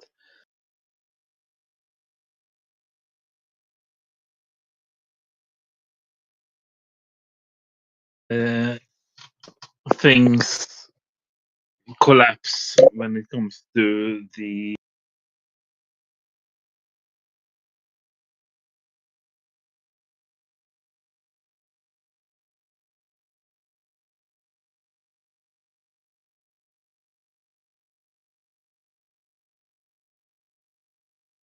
I've been observing this because in my home country, Norway, nobody in the oceanography science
why did they publish their theories? What were they in cahoots with the sulfur spraying enthusiasts in the first place? Was it all corrupt? And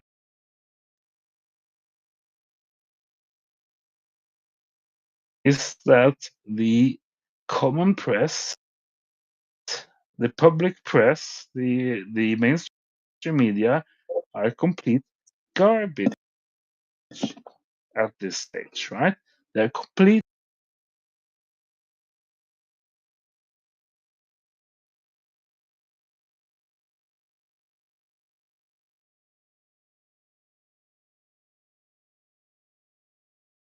Just they want to spray the atmosphere with sulfur, so they make up a reason for it. The climate change people, climate scientists in general, it is assumed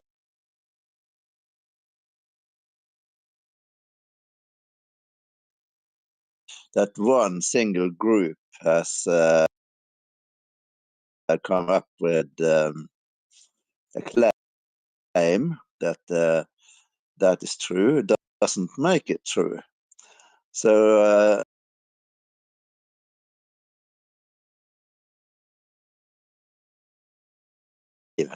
that I do believe that they might have released it just to gain support for their sulfur spraying.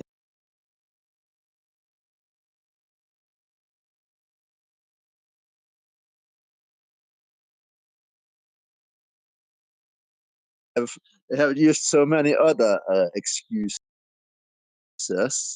that why not one more, really?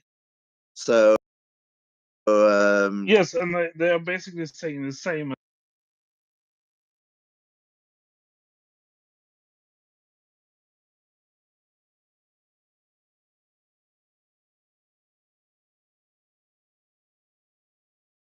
And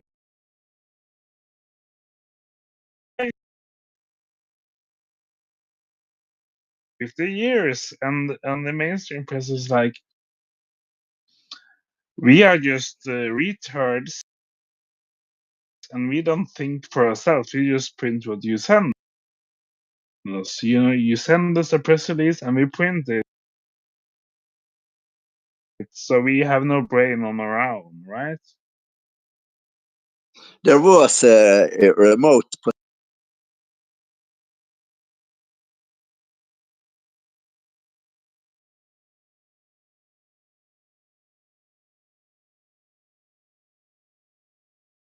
the ice on Greenland hasn't melted enough to slow it down either. It would have to melt much faster, and so I find it the report that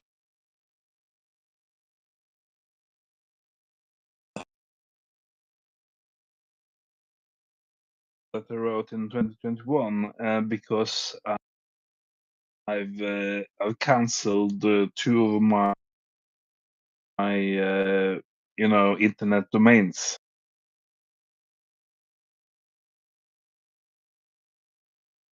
Here, and if you don't using them anymore, so I cancelled my frozen.earth domain. American science passing the tipping point for the Greenland ice melt, Greenland ice shelf. No, what do you call it? The Greenland ice, whatever. The inland.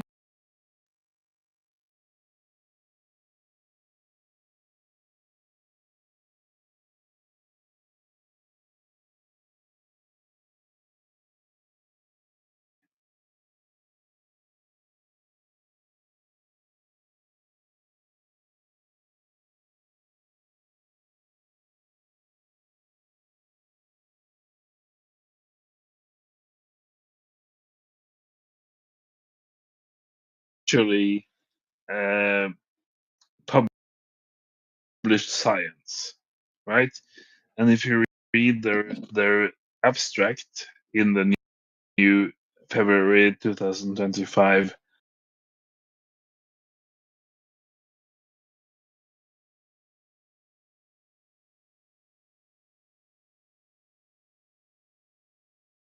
science, is because people say if you tell people that Greenland has already committed 25 years ago to melt down to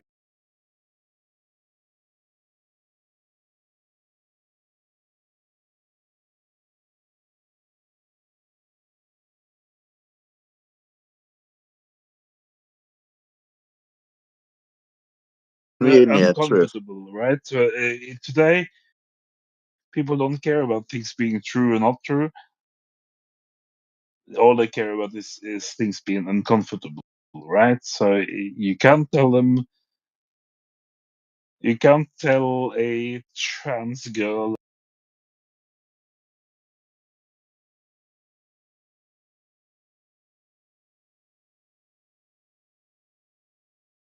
uncomfortable to them to hear that.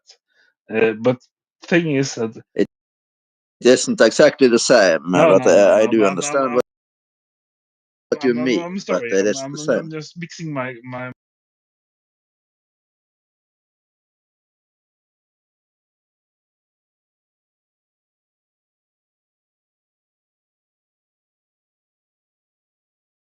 which is like 4 or 5 years old, and there was no mention at that time about the Gulf Stream stopping or collapsing at all.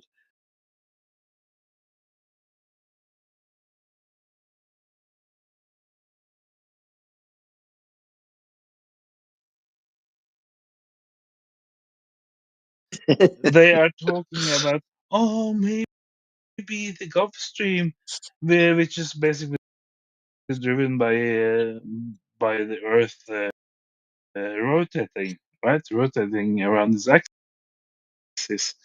Maybe that will stop, and maybe that is the biggest thing in the world. No, AMOC collapse theory is that it stopped like 11, 12,000 years ago when we had a comet impact on the ice shelf of Greenland and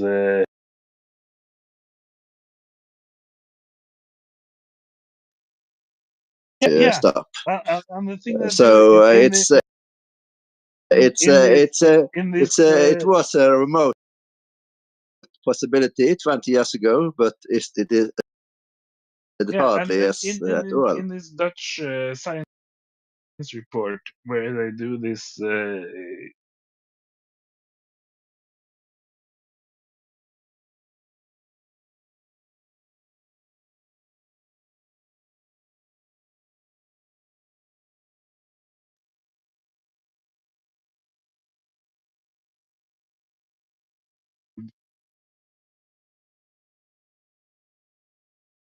just poor That is they very interesting.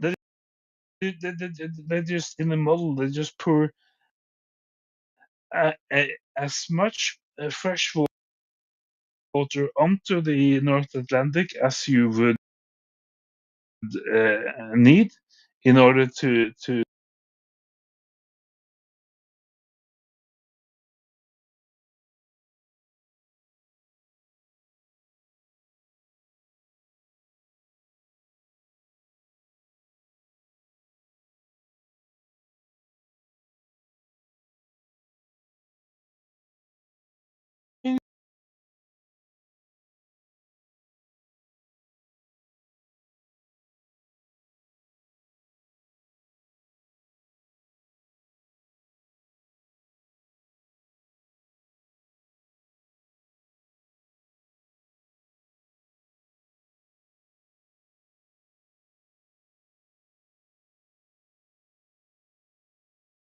pack ice. So you would have like 2-3 meters thick pack ice in the winter. Yes, there were several scientists, climate science, Bergen.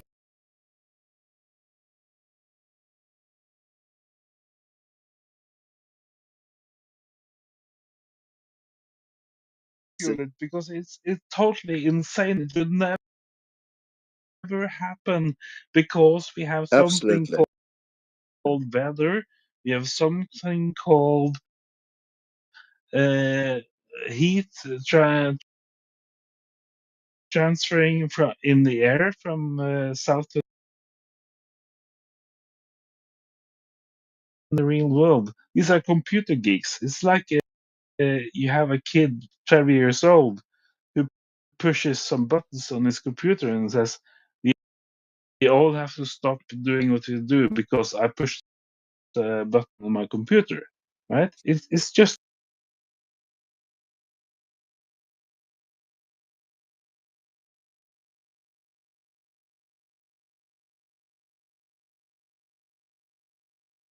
Totally unlikely. and that's At least by now.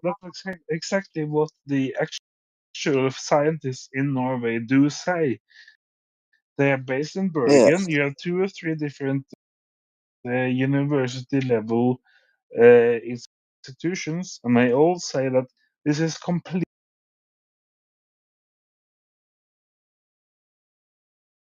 Well, and we don't hate you, Pradeep. We love you very, very much, and we would like to invite you to this topic. Uh, I really don't have much to say on this because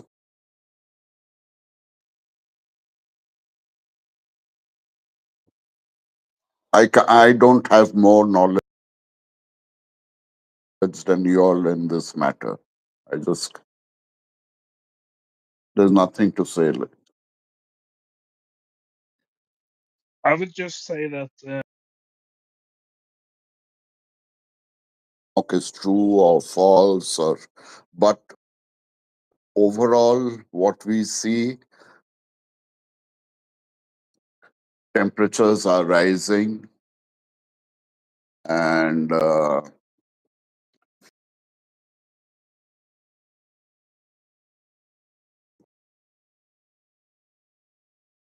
increasing every year, and the carbon,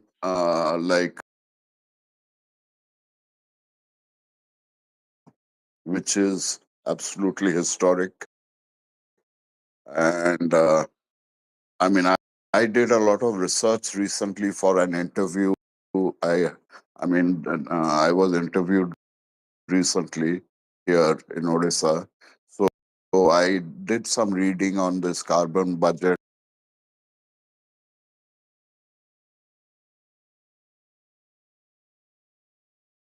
Just 6 years left after 2024, we are emitting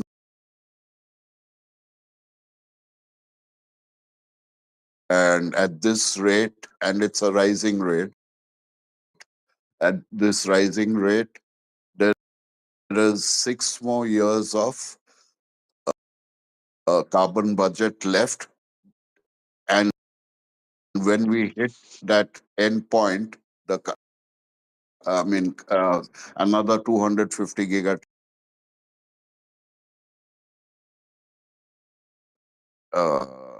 The dude, real science behind it and dude, all that. there is So no so if carbon budget. so if there is a There is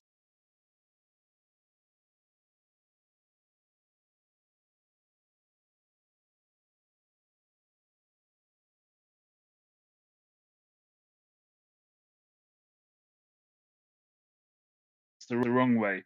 They start with a conclusion. They would really like to spray sulfur in the atmosphere, right? That's a conclusion. And then after making writing the conclusion, they start to make the um, uh,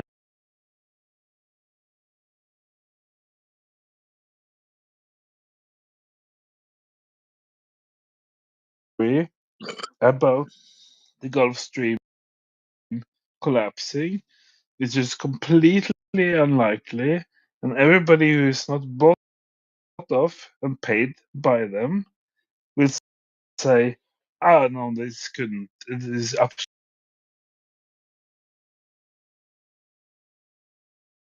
So, across that and go to Reykjavik in Iceland and go to the Nordic ministers at the Nordic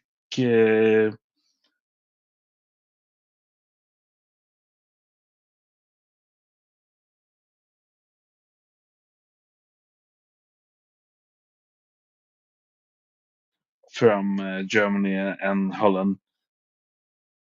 They try to go straight to the ignorant politicians because they know they can't convince scientists in Norway.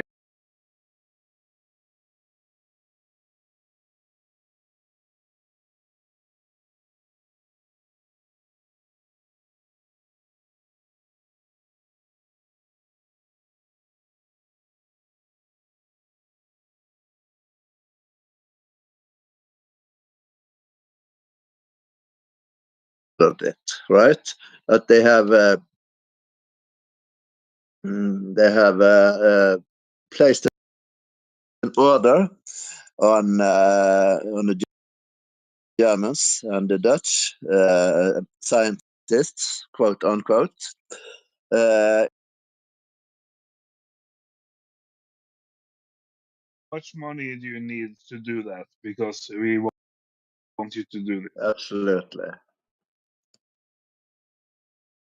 Maybe, I could have maybe, done that. I could have done it on my home computer, really. It didn't, but I guess they of sulfuric acid in the atmosphere. They are very keen on the idea, very gung ho about it. That doesn't surprise.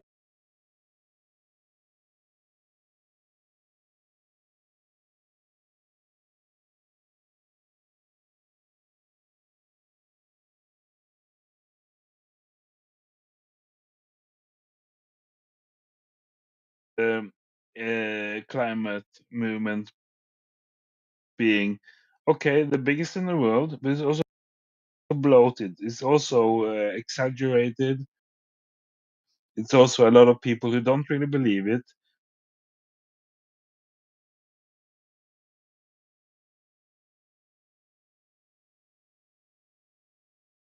To hold up over what they're doing, and it's a lot of sort of people things that are happening anyway, and I will excuse it by dying from motorcycle accidents. They were dying from being stabbed in the chest by a knife from maybe a Muslim or whatever, and the hospital will say, "Oh, this was COVID-19, right?" So it's like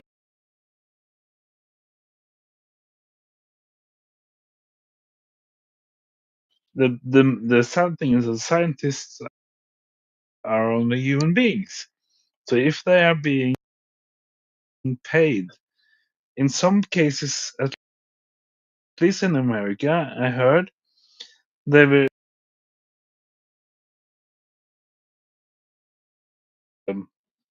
a case or a casualty, a dead person from COVID. If somebody is paying a hospital for every person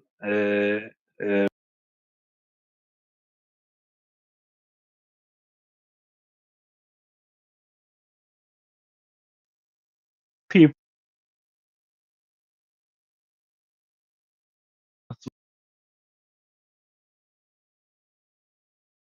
if you get more paid for saying, "Oh, that was COVID," obviously COVID, right? COVID-19. Then you don't get honest statistics, and then you pervert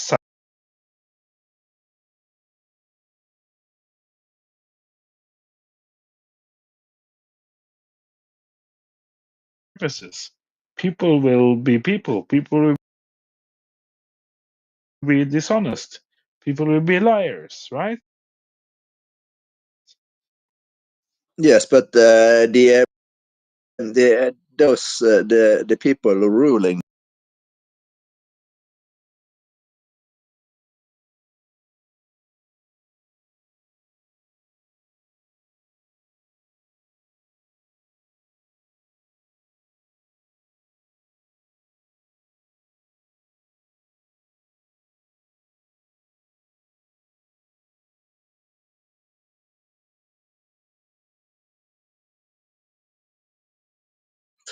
was great at robbery, one of the greatest robberies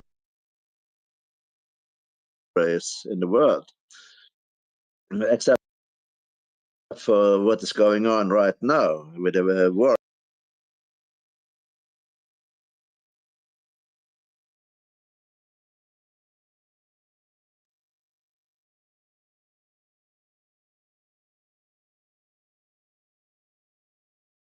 That's the real story. Yeah, and somehow they didn't feel like testing it for 8 years or whatever, which is the usual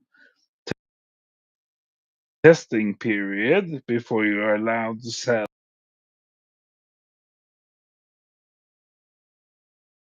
years limit. Yes, it was the same in parts of Europe during the pandemic, so-called pandemic in 2000.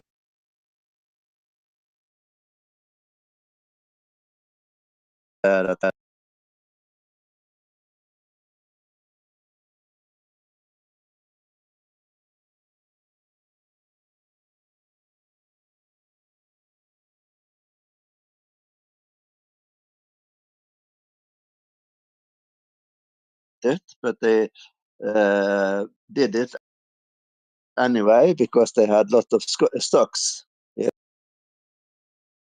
in Klaxon Klein and, or whatever it was called. And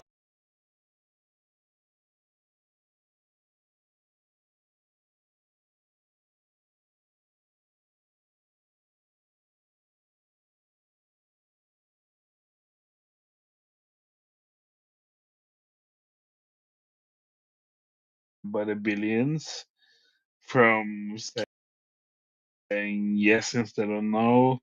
Maybe investigative journalists should follow the money, perhaps.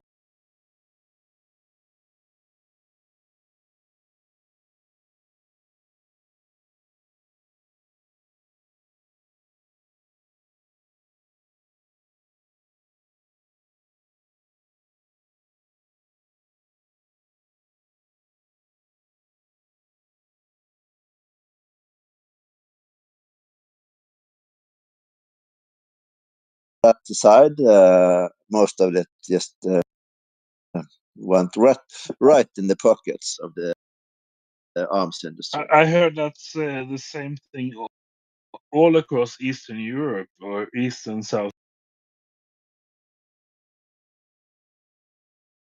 like known people and sort of known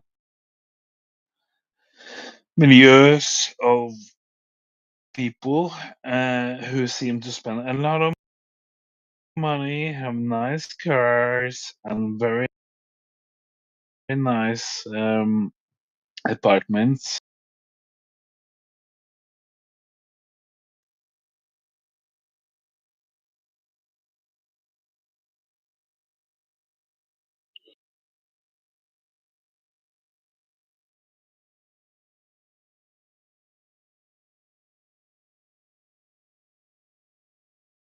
I do happen to the Slovakian government has started rising up, I believe.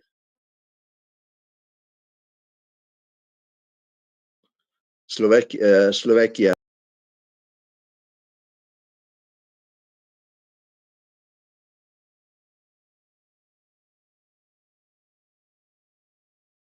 Into a black hole, really. So this is an old theme on this podcast.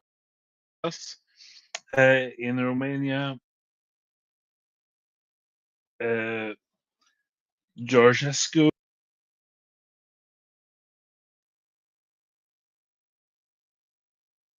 From participating in the New Year's.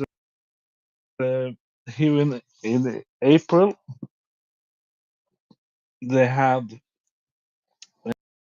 a new election.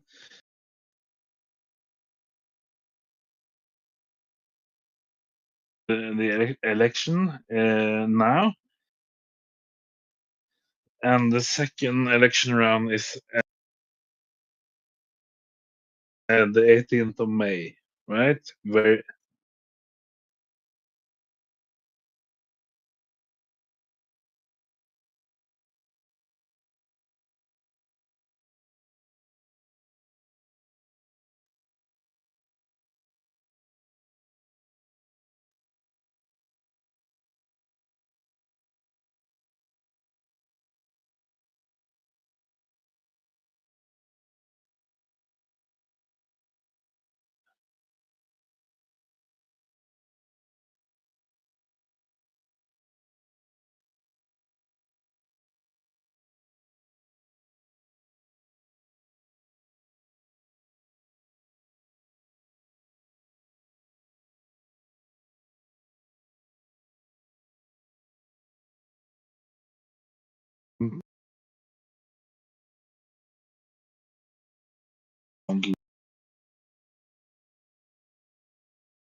already been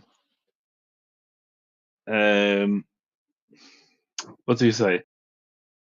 Canceling authors, canceling intellectuals, canceling people to travel around to other European nations to talk.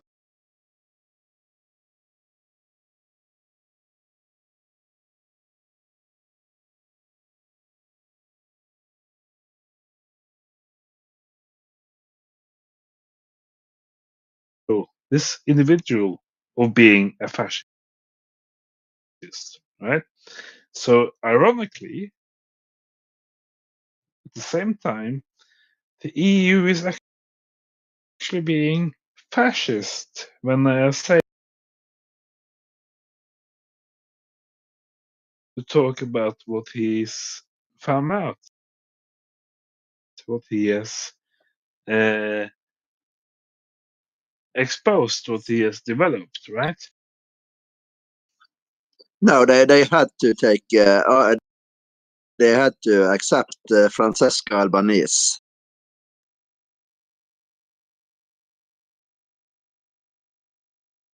In the day, in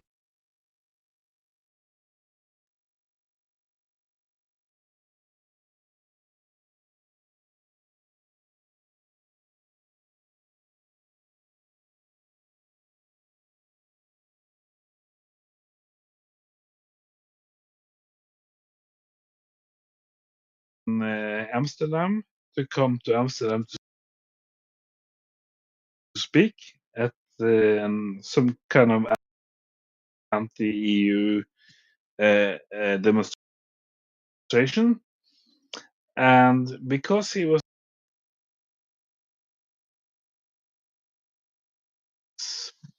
in the first case at least, it was a Dutch court that said, "We don't want you to come to Amsterdam." And then they go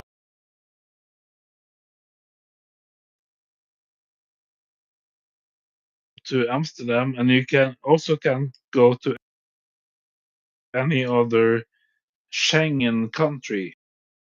It's like 25 countries in Europe, basically. So you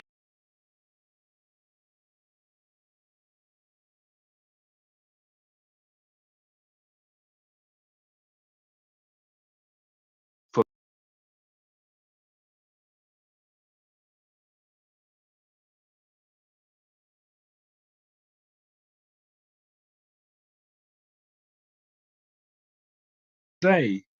the fascist Oh yes, but identity. they have started persecuting far more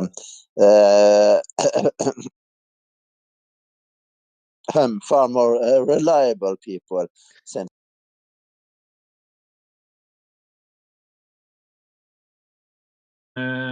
Persists, right? So is it some kind of confused, half mad, stupid person who is a fascist, who is the Hitlerian threat to Europe?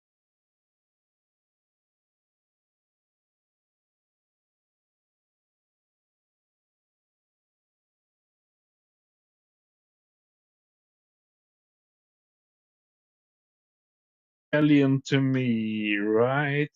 So I would believe that oh maybe the yes. central government is the fascist entity, which also happened to be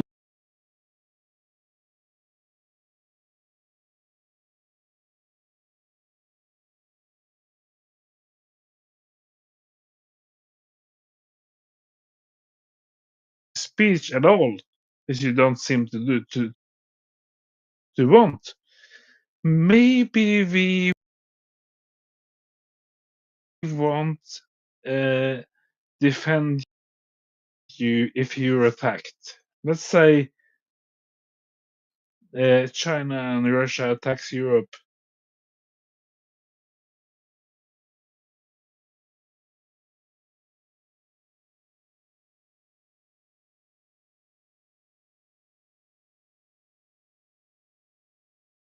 Expression. Maybe we don't want to go to war to defend you because you seem to be on the wrong side of things.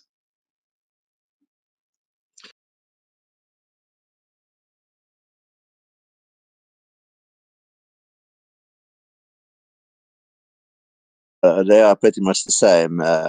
EU and the United States deserve each other, of course.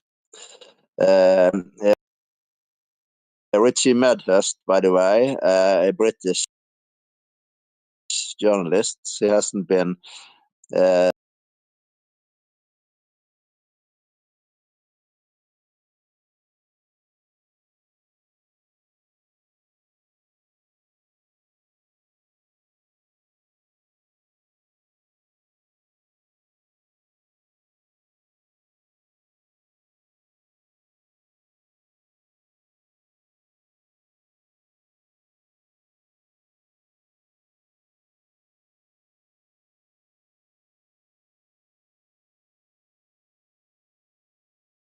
right. They're just every time they the government of Norway, as I said earlier, they want to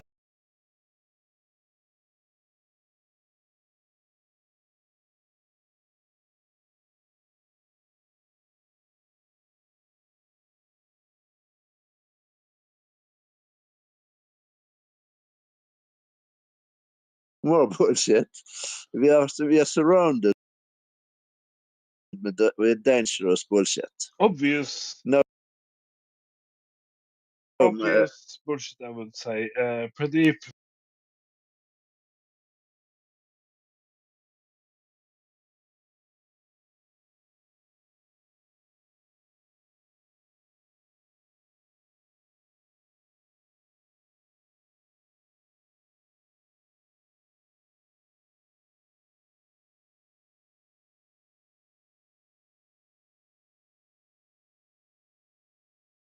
in insane world. So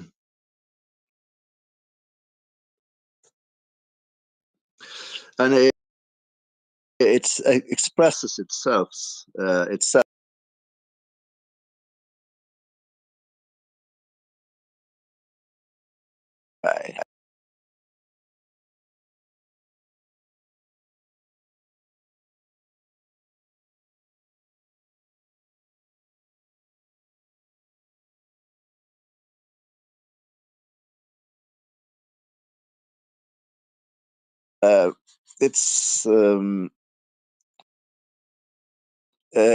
the rationality has flown out of the window in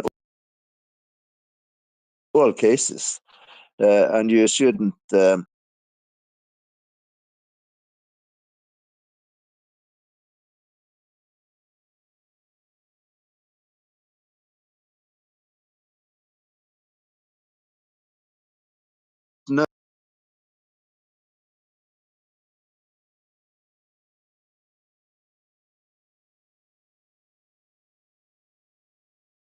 to act with more insanity, with more and more insanity, without any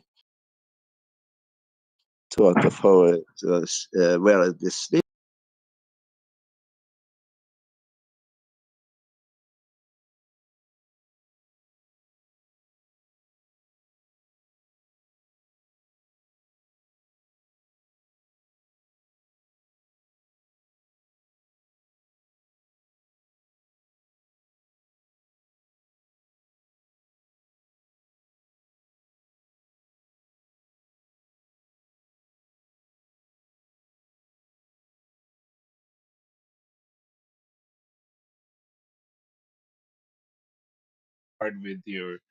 with what you just said.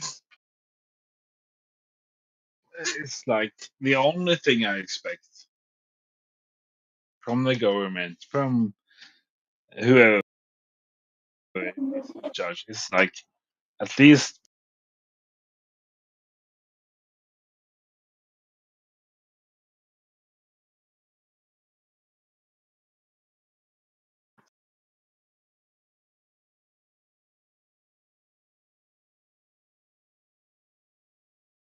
So time and time again, are they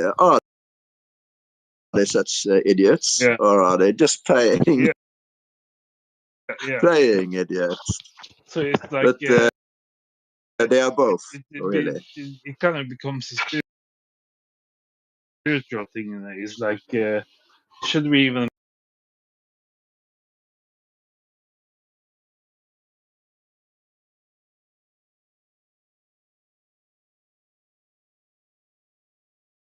earlier we talked about the AMOC thing, and I think there's a very obvious reason why they won't talk about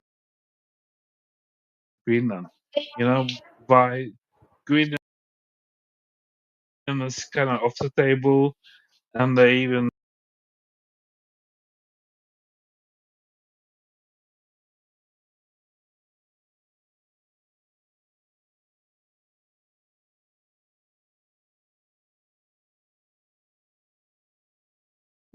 glaciology paper saying that it passed tipping point in the 2000, 1 or 2 years Oh yeah,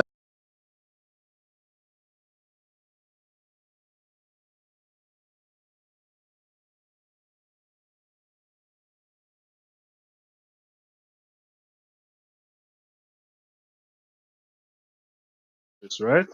Which everybody hates these days. Fact checkers are the least interested people in the world. So the fact checker would say that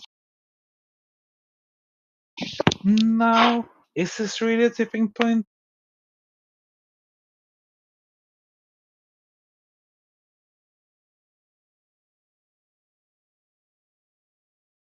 Just want to point out and the they have no obvious training. fact here.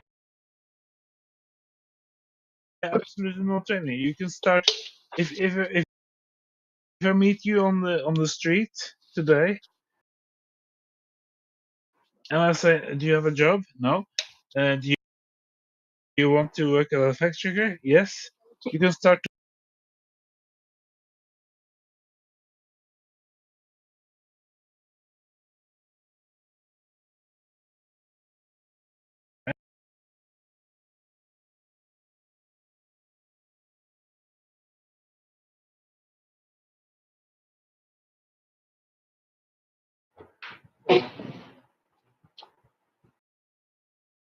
Hello.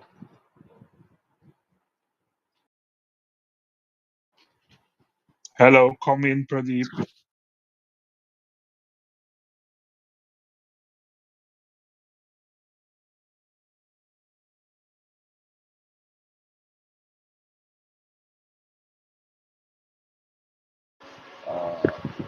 It's just like you can't believe that